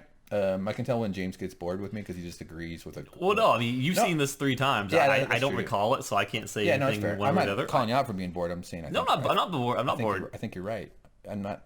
I just made it awkward. I'm sorry. No, what? I'm not. I made it awkward. I trust you. I'll apologize by driving you to McDonald's. Sweet. I'll drop you off at the playpen. Yes. And come back in a couple hours. I will live in the ball pit. Just bring me Band-Aids that you find it from the bottom. Yes. So, all right. So yeah, they're fighting and they're all. What's this guy doing? Bowing down. He's in the wrong movie. Yeah, well, so was the guy in the forefront. Yeah. Well, he just had a Grand Mac. That's his problem. Yes. Oh, my heart. Ow, my fourth ventricle. So there they go. They're stabby stab, throwy throw. This guy, he's having a fun time, actually. I think he's really enjoying seeing the fruits of his labor. Yeah, this is Chumley throwing his explosives. The next shot's the best one. He's the grenadier, right? Or grenadier. Or that's what was in his... He's just having a blast. Why else become a scientist? Exactly. This is the reason for all his science. Yes. And boom, he hits the thing. It blows up. Then these guys take aim at him and... Oh, no. They hit his thing. They blow him up. They respond in kind because he's standing in front of his supply, and he is fucking hurt. He is fucked up. No more flirting with ladies for him for a little while. But he's not completely dead. He's far too important to leave behind. Yes, he is. He's a doctor, right? Yes. Yeah. And it's important to have that kind of knowledge on a long mission, on a long boat trip. So they go and they grab him. Actually, Delaney really runs for him, though, in this moment. There he is there. But he, like, books it over to him. Like, you know, it was kind of interesting. He, like, went into overdrive to get over there. So that's him and Atticus carrying Chumley off, man yelling. That should be the name of this YouTube channel. This is the large guy fighting. Yes, that's right. And there's his weird hair clip in there. There he is there. I'm not sure where his end comes. I don't know if I got a moment. It might, because it happens a lot of quick cuts, quick edits here, so it all happens pretty quick. I think it does. So this is where they're dragging him down, and they start getting fired on. So they have to drop him and then dive into like a little side alley. Yes, they drop him. This is not a good way to treat an ambulance victim. No. Here. So they jump over there and they're hiding it, going fuck, oh shit, fuck. Say fuck pants. Pants. All right, I'll say fuck, you say pants. Fuck. Pants. Like a well-oiled machine. Boom, and it goes, oh, fuck. And then this guy comes running around. I don't think he knew. The hero. Yeah, it's kind of cool. This is very Daniel Day-Lewis in Last of the Mohicans, carrying 2 guns. God, that movie is so fucking good. One of my favorites. I just had a huge urge to watch it. I like that he dives forward, and he uses the other guy's body. He uses Chumley's body as a barrier, as a thing to hide behind. And almost acts as though he goes down, but then he's giving him fingers to show how many people there are. Yeah, so they're good communicators. These guys are all cool under pressure, I gotta say. I would be over there panicking and trying to tweet it out. So and then this guy comes walking around. What the hell did I miss? So this is my 3rd time I felt like there was another shot. But anyway, this is really cool where this big bald dude comes around the corner with a grenade. And it throws a smoke grenade for distraction purposes and is able to close the gap on him. Yeah, so he tosses the thing and then he immediately starts blasting with his 2 guns. I thought it was really interesting. And they all get up and they go. And they're able to, thanks to the smoke. Oh, look, we got a lady with boobs. Another one of my favorite type of people. She must be, who's the undersea queen lady? I don't know. Boob McPherson. Boob McPherson. More like Poseidon. Wow. All right, we did it. We went there. Yeah, I had to.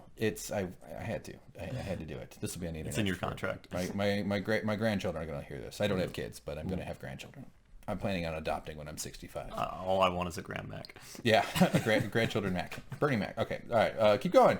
Boom, boom, bang, bang. Notice they're fighting, and so they're able to get those soldiers that had come around on this side, which is a good move. And running, more soldiers keep showing up. That's a human boot or a horse?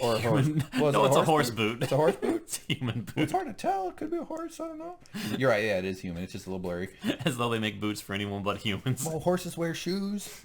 Haven't you ever been around one? Not boots, though. They wear shoes. They have a guy whose job is to put horses' shoes on them. Yes. And they hammer them into their feet, which is not a good way Same to way put I put my shoes on. Yeah. Well, I have to do it for you, though. Yeah.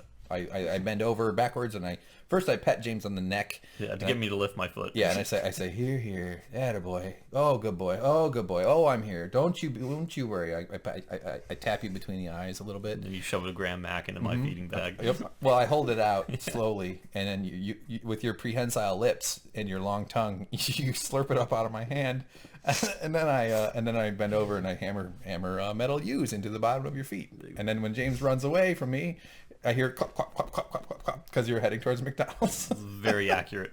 Totally true. So then they take away this, what do they call this? A gangway? A walk plank? Yes. Walkway? Some kind of stepping ladder bridge thingy. And they lift, it looks pretty heavy though. And they lift it and they get it and now they're on the boat. So they just sort of take off. Like they kind of, I feel like those boats would be tough to get away. Like you'd have to like push and really... Yeah, you missed the shot where James is like pulling on the motor, trying to rev it up. Yeah.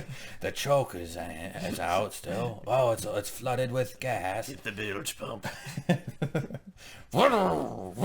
He starts getting angry like a dad who doesn't want to do. Speaking ASHANTI to the motor. I fucking shouldn't be chainsawing on my day off. ASHANTI to the motor. That's hilarious. But by the way, the tide was going out. I think that's the mechanism that gets the boat away.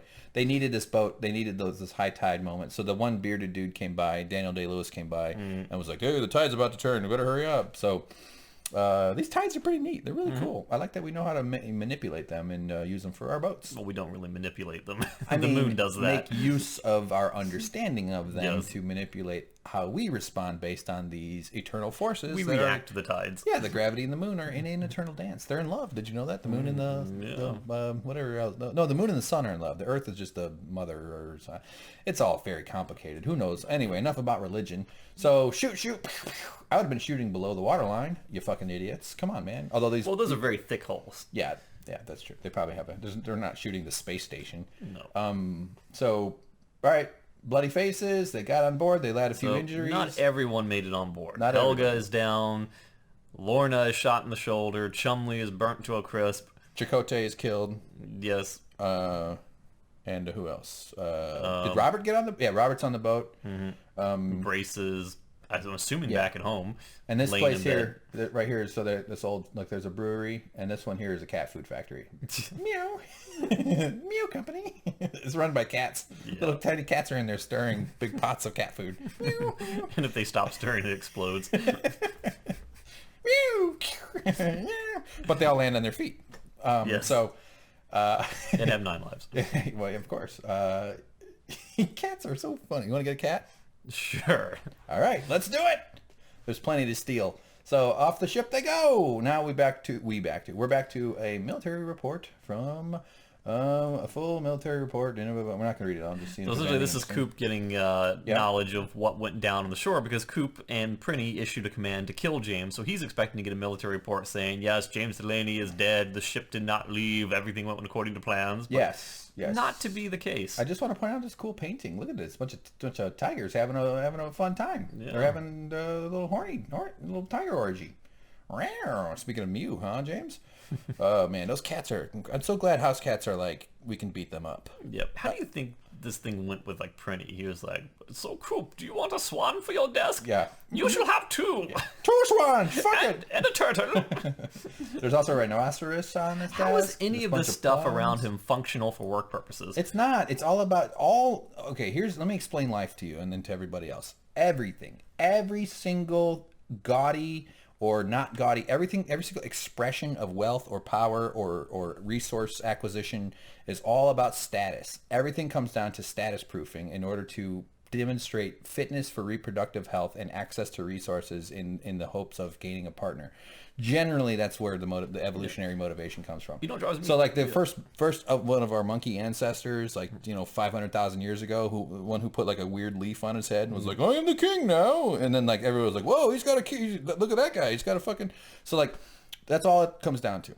So we're putting a swan on top of a flower and on top of a bird bath, and then doing it twice, and then wrapping things around it on gold. And different cultures have different ways of assessing status. That's why there's so much. Like at work, my desk is completely covered with papers and boxes and research stuff. I'm crammed into this little tiny corner where I have not enough room to even work the way I need to work.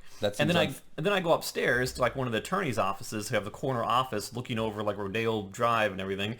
And they have this gigantic, like, football stadium-size office with, like, ottomans and couches and stuff. Not a single paper or box or anything sitting around that would indicate that they're working on anything. Right. It's like, you don't need this space. What are you doing? Well, do they bring in customers and clients? Yes. That's what it is. I mean, like, if you visited with customers, or what they call customers, but, outsiders that were there, you're not going to get that treatment. You're just another one of the guys at the Harry Potter bank counting coins down in the dungeons. It's screwed up, though. I know, you're underpaid, man. You got to get more. Well, no, it's like for work functionality. I don't even know what you make. I just know you're underpaid. I get $5. You get paid $5 a day. Yep, a day. Just enough for my Grand Mac. It's in my contract. I think you should up it to at least 1 swan a day. Okay. So anyway, we zoom in on him. There's the rhinoceros. There's got a bunch of fruit and candy and shit, and probably getting drunk as everybody did for most of history till we learned how to make water clean. And he goes, "Fuck, shit went fucking crazy here." And now he's Stuart Strange is actually got a little pep in his step. Yeah, he's happy because he believes his ace in the hole came through for him. Yeah, Dumbarton. So he, as far as he knows, he now has control of Nooka Sound. Yes, he now has exclusivity with the trade route to China because he's going to give Nooka Sound to the crown in exchange for that. Right.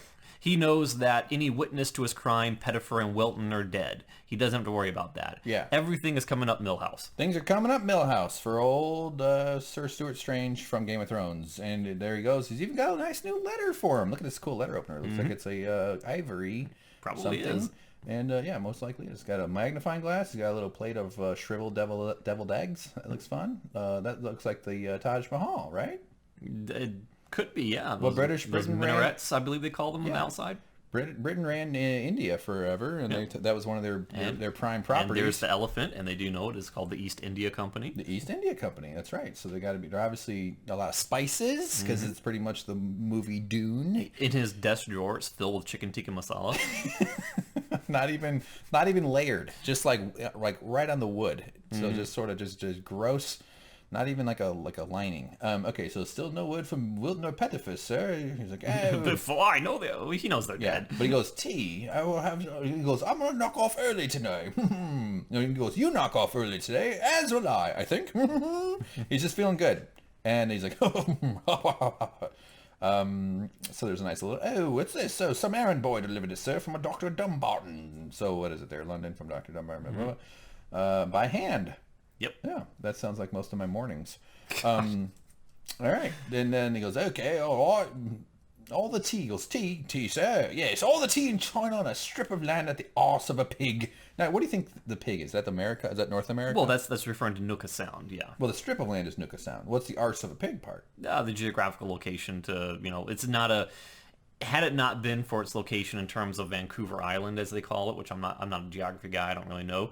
Fair but enough. It's an overall useless piece of land were it not for this particular situation, which would grant you control over a much larger area of land by association. Again, I still think it's kind of nonsense. You just go to Seattle. Fuck it. Just go, I know I lived in Seattle for a while. There is the Puget Sound. It's kind of deep into the water area, though. You go to the part where the ocean is, And then you say, hey, see that island over there? We got lower prices than they do. Come over here. So I don't think it really matters. But I get it. I'm obviously trying. I'm being intentionally naive to try to make viewers be entertained, which doesn't always work. I'm sorry. Okay, so I will open up this little gift. Who doesn't love opening a package? God damn, I get happy when I have enough money to buy stuff off Amazon.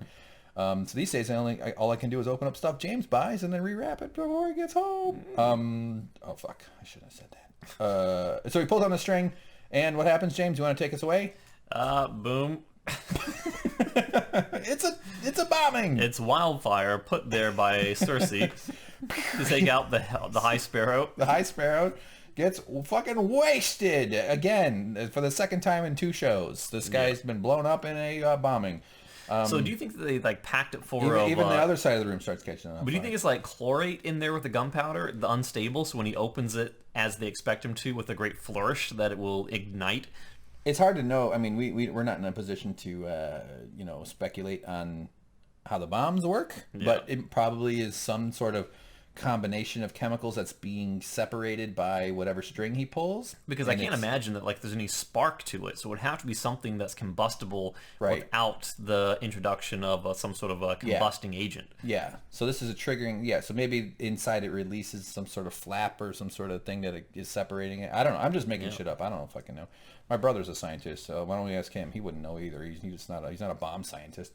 Boom! Ow! Kapow! By the way, just check the little guy there. That's kind of cool. This looks like a couple of those horns that you have at Thanksgiving. They were like lacy women's legs intertwined. Woo! It's like the world's most flexible stripper doing a dance around the snake pillar with the snakes there. That's just a couple of horses fighting over dinner. That's interesting. This looks like my room when I was a kid. That is... On the Grand Mac. On the Grand Mac, yeah. I had trumpets laying around all over my... It's like if you give me an ink blot test right now, everything will be a Grand Mac. James, I think I know where we're going when we're done. Why did we get at McDonald's? We stopped eating McDonald's for a while. I know. It's like our periods are in sync, James. You and I just get McDonald's.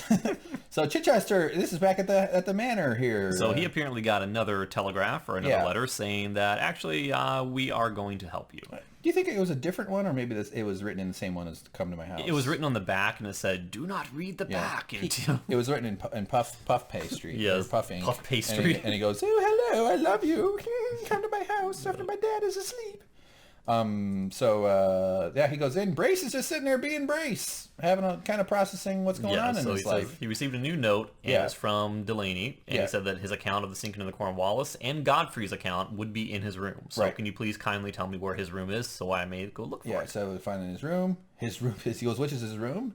And he goes, his room is the attic. Overlooking the shore. Yeah, overlooking the river. And then he kind of gives him like a hey, all right, go ahead. Like he sort of let, because Chichester walked in without permission. But he apologized. Yeah, he goes, the door was open, and I got this note. He's a cool guy. He wasn't doing anything wrong. But I just like that he kind of looked at him and was like, and then he's like, and then then he smiles. But it's like, they are like kindred spirits, though, because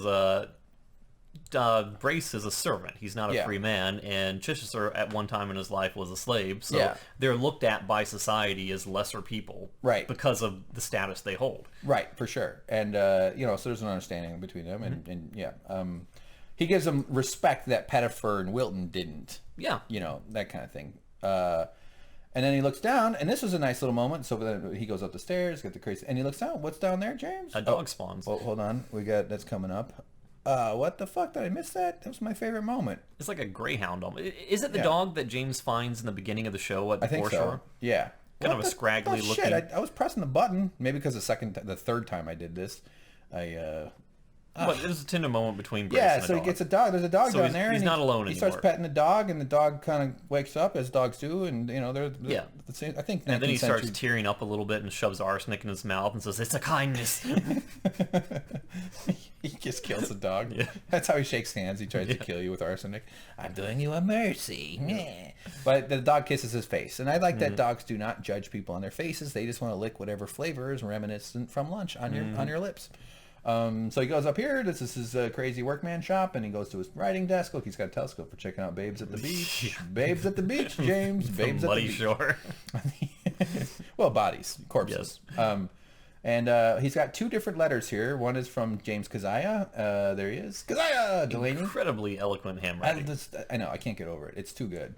I mean, they didn't type, and there was no other way of communicating other than talking and shooting each other. What did James tell Chichester the first time he met him? Great handwriting. No, he's like, it is no use to come back later. I'm always like this. I'm always drunk. Even drunk he can write like that? Well, you know.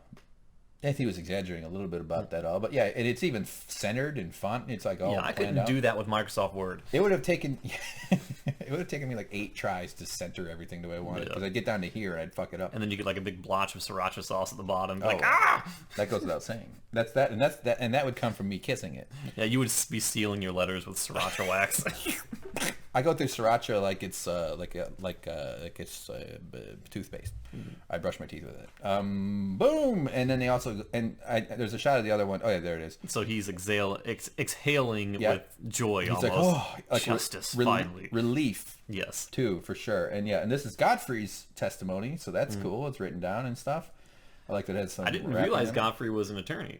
What do you mean, Esquire? Yeah. Well, he's like a bookkeeper for a very powerful, the most powerful company. He's probably in the bookkeeping circles. He's a god. You know. Yeah. Oh, there goes Godfrey. He can write stuff down like nobody else. Yeah.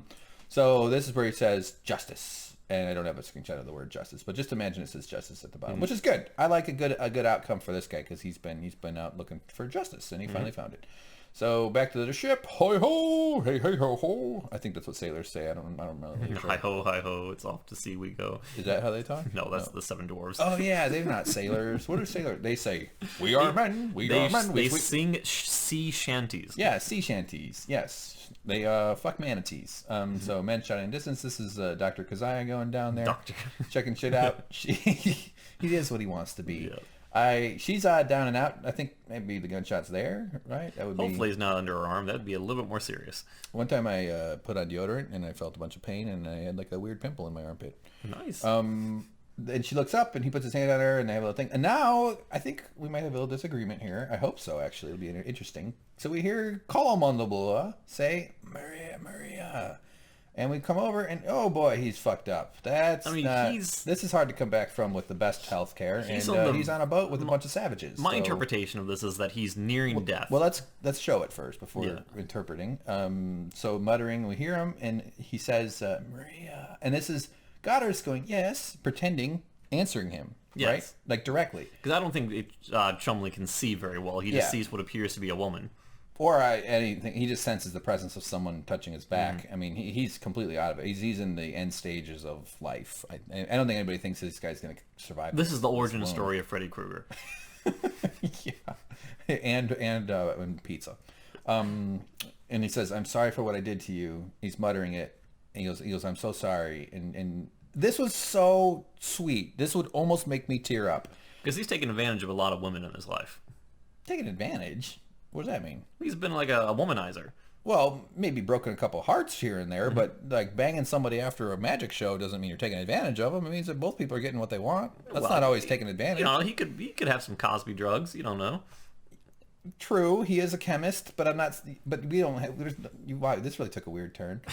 I don't think we know. I don't think it's fair to conclude that at all. I mean, yeah. I mean, any guy who's womanized is probably upset and lied, maybe, or ghosted themselves out of someone's life. Those back then, certainly. But whatever. But also banging someone after a fun show. Hey, both people. Boop, boop, boop, boop, pow, pow. Write about it in your diary. Go to bed. Yeah. So I am saying that we don't know who Maria is because he's talking to someone Maria. I think it's somebody who he hurt. So maybe a wife or a lover / girlfriend, somebody he was close to, that he felt guilty about. He's dying. I think he's dying. I don't think he's going to survive. No, he's not. Yeah. So he, on your deathbed, who knows what the hell people think about, but one of the things that's understood is people tend to go through regrets or want to make amends for something they did that they feel guilty about, or they release some of their final secrets in as much time as you're able to. And so I think that's what he's doing. He doesn't really know who he's talking to, though. He just thinks that the person touching him, who probably smells like pretty hair, is Maria, and he's apologizing. And instead of saying, "No, fuck face, I'm not Maria. What's wrong with you?" Goddard's very, very, very lovingly and humanly says you are forgiven, which is something, it's like giving someone's last thought a sense of relief and a sense of peace. So now tell me why I'm wrong. Bitch. I was just gonna say it was the origin story of Kruger. Okay. Yep. Real sensitive. No, originally I really want you to give a funeral at my speech. Originally, when I watched it, I was thinking that he was referring to Maria as like Santa Maria, Virgin Mary. He was seeing his own death, and he was trying to make amends. But I'm not so tied to that anymore. Yes, I fucking won. I won the argument. We had a mini argument when we were watching It's a possibility, but it's not a strong possibility. It is a possibility. I definitely would concede that, because there is oftentimes at the end of life you turn to comfort in like religion or some sort of like saintly, godly, whatever experience that you're feeling. And his name is Godfrey. Yeah. Godders. And he wants to be a woman. Yeah, and he wants to be, well. So there you go. She has been wearing a hood. Illuminati confirmed. I went and saw a Virgin Mary appearance in in Chicago two times. I think I've already talked about this on the podcast, but on the show that we're doing here, I called it a podcast. But it's, where she appears and it's like a parabola or a shape on the wall, and people are like, that's her, so let's go put some candles on it. I went and looked at it. It was cool. That was fine. I don't think it looked like a... Yeah, anyway, it was a shape on the wall that people interpreted as the appearance of the Virgin Mary. That's a little kooky. I was like, damn, she's hot. No, I didn't say that. That would have been rude. I was very respectful. I took a picture, and everybody was taking pictures, and I left. That's how I used to spend my Saturdays. All right, back to the upper area. Boom, she's a good old girl. And she's like, yeah, she is. He didn't say anything. He goes, And Ponta goes, where are we going? To America, huh? Yeah, he goes, no, not America. Ponta Delgada. Where the hell are the Azores? It's where Colonnade is. Where the hell's that? I believe it's somewhere in Arizona. Arizona? I have no idea. Do we not have any idea? All right, we're screen recording, so we realized we could just record Google Maps here. So look, Azores is an island off of Portugal, Spain, France. Why am I redetailing Europe if our fans don't know where fucking Europe is? So there you go. This is the Azores, I guess. At least that's what came up when I Googled it. Azores map. Maybe it's this whole string of islands here. Ponta Delgado. Yeah, cool. So that's a good little map. I didn't know there were any islands out here. I imagine this is where they would refuel, probably buy some new plantains or some fucking wheat and shit. If you were to zoom out, so there's the United Kingdom. So do you think they could make it there in 2 months? Here to here? Yeah, in 2 months, sure. The fucking getting to America takes like 2 months, right? Isn't that what they used to go? They used to go. Whoop, why is there a big star on America? Oh, that's our look. That's one of my map locations because I'm from Chicago. I guess it's probably built into that shit. Here, let's go to Nuka Sound, huh? Might as well take a little journey. I don't think you're gonna find Nuka Sound. What do you mean? I don't think it's not gonna be called Nuka though, is it? How do you know? Because I'm guessing. There's Vancouver Island. There's so Craig. We got that. There's Baranouf Island. I'll Google. Let me Google. Siri, where's Nootka Sound? Oh my God, Nuka Sound is a place. Strathcona. Oh, it's on the Vancouver Island. Holy crap! Oh my God, Strange Island. Go in. Wait, where? Oh, holy crap! Look, they named him after an island that looks like a dick with one ball. Was Sir Stuart Strange a real person? Maybe. Strange Island. Wow, cool. And if you go to the right a little bit, that's where Al Gore landed. Al Gore Island. That's right. And then when I say when I give James a kiss, I say "Mooyah." And then I say "Black." Black.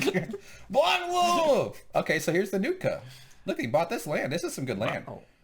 See, I would have put. See, okay, so if they took Nootka from me, I'm just putting some shit up here. Unless like Nootka is this entire thing because they just didn't. They were just buying the whole thing, because they didn't really give a fuck. Well, what is Vancouver Island? What is the entirety of that? So all of it, only Nootka gives you control of the entirety of Vancouver Island. I mean, unless originally all of it was Nootka. I don't know if that's the case though.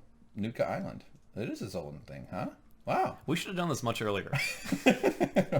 What if we just turned into YouTube, our channel is just us like using Google Maps and getting surprised? Yeah. Whoa! There's a Louisiana? So, all right, cool. See what I mean by Seattle being like deep in it? Yeah. Like that's not exactly, but you can take a boat and go, woo, hello, Hong Kong, come home. Okay, so back to the show here, everybody. Boom, we're back. All right. So let's keep going. Ponta Delgado. We know where it is, off of Portugal somewhere. So, okay.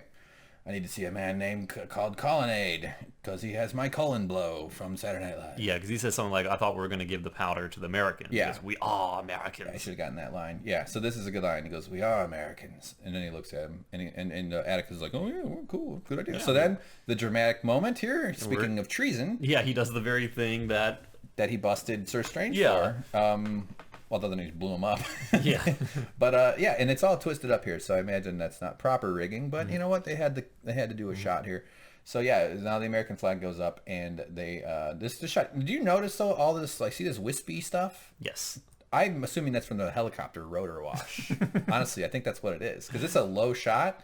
I doubt this was a drone. I think this was a helicopter that.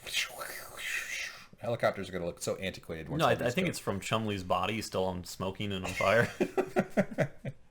Yeah, they threw him overboard and he farted and all the smoke came out. So, because what else would cause that? It was a cool effect. Like, it looked kind of neat, but that's my guess. But in this shot, it's not present. No, clearly not. Helicopter's not that strong. Helicopters are amazing. So, boom, now we're at the end of the episode. The boat from above, do another shot, the camera tilts up, and we have a beautiful open ocean. Off to further greater adventures. Will Lorna Bow find a husband or marry her, fuck her son, Keziah, or I don't know. I predicted they would. I was wrong. They never did. They became buddies. They became friends more than bang buddies. Mm-hmm. That's not the most. Do you think Coop died in the explosion at? Well, not Coop, because Coop wouldn't be in the East India Company. Sir Strange would have died in it, obviously, but who else would be in the East India Company? Like, Thoit is always around there. Do you think he got caught up in it? I don't know. I hope so. Thoit was the lawyer. The lawyer who kind of was a piece of crap. Yeah, real jerk. Maybe he might have. I don't know. We'll see. So clearly they're not ever going back to London. Yeah. Everything, all their connections in London have either been destroyed, severed, killed, or brought with them. Yes. And I predicted that they would stay in London the entire time, right? Yes. Thanks for bringing it up, James. you had to do it. You want to embarrass me again? Yeah, I was wrong. I was completely wrong. Did I make any other predictions that I was totally wrong about? He didn't bang his wife-in-law. Yeah, you said there's no way they're ever gonna shoot or hurt Helga. There's no way Lorna is gonna take a bullet to the shoulder. They'll never show horse poop again. Yes. Chumley won't blow himself up. Yeah. Or get blown up. I did actually predict that they were gonna kidnap Stuart Strange. Yes. And I was way off. Because he goes, I have a use for you. And in that episode, he says, I take everybody I have a use for on the boat with me. Yeah. That's what my reasoning was. Because I was like, wow, in the finale, they're going to fucking somehow... Because that'll be their leverage they have. We have this rich, powerful captain of industry. You want him back? Let us go. So it was obviously more nuanced than that. But yeah, I was wrong about most of my predictions. But anyway, did you appreciate the episode / the season? I'm just sad that they didn't show like Ghost Winter on the boat, because her whole thing was, he's going to take me to America. Oh yeah, she wanted to go to America. It would have been nice if like maybe that wispy stuff behind the boat was Winter. Ghost trying to catch up. Yes. Yeah. There's brothels in America. Yep. Is there? I could sleep in to the weirdest noises ever. What a horrible place to raise a child. Yeah. But not that I'm blaming her. You know, you gotta do what you gotta do. I was raised in Illinois. So boom, that's cool. Any predictions for season 2? Well, I don't think they've even renewed it for season 2 yet. Well, maybe you and I should write the pilot for season 2. All right, we know the show in and out. I mean, they're gonna go to the Delgado Island or the Puerto Delgado. The Elgato Island. The Elgato. That's a device for capturing video. It also means the cat. The cat. I imagine season 2 might take place there a little bit. Maybe the Royal Navy catches up to them, whether there's the blockade or whatever. So maybe some stuff with America. But to get to Nootka, they got to go around South America. Yeah. There's no Panama Canal, and even if there was, that's a long journey. It seems like Nootka would be like a season 3 thing. Yeah. I mean, the journey just to get there is crazy and intense. I mean, it's not like taking a 9-hour or a 12-hour flight like we would. We got to have a fucking layover in Cleveland, and before you can finally go to where you need to go. And it would be better if they just wanted to end it right now, because we know they have the unstable powder on the ship. We know you can't even move or jostle it, so they should have like a little wave hit the ship, and then it just blows up. Yeah. Or maybe they could use it to hunt, to get fish, or one of those turtles swims up, just drop a barrel on its head, and then you have a turtle meat for dinner. Teenage? Okay. Teenage my brain. Ninja Sea Turtles. Believe it or not, I don't say every thought I have. That's the disturbing part about all this. So, cool, man. I think that's good. I think we did a good job this season. We're a little late. I realize that. We kind of fucked up on our timing with some of these videos, but we hope people can find it in their hearts to forgive us. These do take quite a bit of hours to get done, especially since I'm an idiot sometimes. And other than that, look for more shows. Let us know in the comments. Please join up with our community, like, subscribe, and all that other stuff to help our channel get bigger. If we do get big enough and we can quit our day jobs, although I'm unemployed right now, which doesn't give me an excuse to be, but you know, we both have to be here for this anyway, we would be able to do a lot more.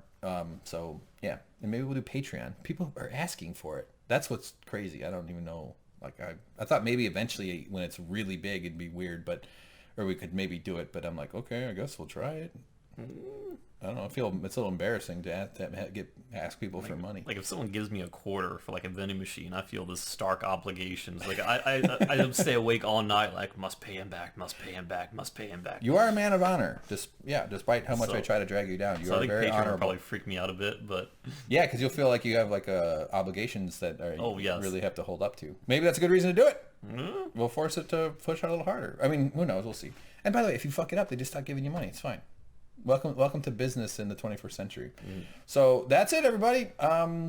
We appreciate your attention. We really do. Honestly, it means a lot. We love seeing the comments, even if we can't write back. Even if we don't write back to everybody, we do see them all, and we appreciate all of them, especially the ones that are respectful. And we should mention because if you're not respectful, I'll fucking kick you off my channel. No, you're kidding about that. No, I'm not kidding about respect. No, but what I want to say is like there's a lot of comments that have not shown up. Oh, yeah. And we recently found out there's a stupid spam filter that's been blocking really good, great comments from popping up, and we've been trying to fix that. Yeah. So just because if you post something you don't see it, it does not mean that we are, Yeah, we don't never do that. We don't delete comments. I mean, I might if it's like a spam link that gets through, like, "Ooh, come to my channel." I'm not gonna keep that up. Not to even pay that, But like, I'm saying that I'll kick you out if you're disrespectful. You can disagree. You can even criticize, but do it with respect, and you have my attention. Disrespect, you're out of here. You're out of here. Right, James? I would try and resolve the matter myself through diplomacy. Fuck resolving the matter. I'm talking about disrespect, not disagreement. Those are big differences. It's just a friend you haven't made yet. No, an enemy is somebody who can kiss my fucking ass and get the hell out of here. All right? You're in my house. And James's house. All right? And then we're going to go probably barf up some Grand Max. Yes. All right, that's enough talking. We did it. We got to the end. I love you, James. I love you, James Keziah Delaney. I love you, Helga. I love you, Lorna Bow. I love you, Winter's Ghost. I love you, Sir Stuart High Sparrow. I love you, Robert. I love you, Horses. I love you, Pettifer. I love you, Two Swans. I love you, guy with a compass on his head. I love you, Chakotay. I love you, Captain Janeway. You're better than Captain Picard, and you're better than the other guy. The other two guys. Avery Brooks and Jim Kirk. You forgot Zilpha. I love you, Zilpha.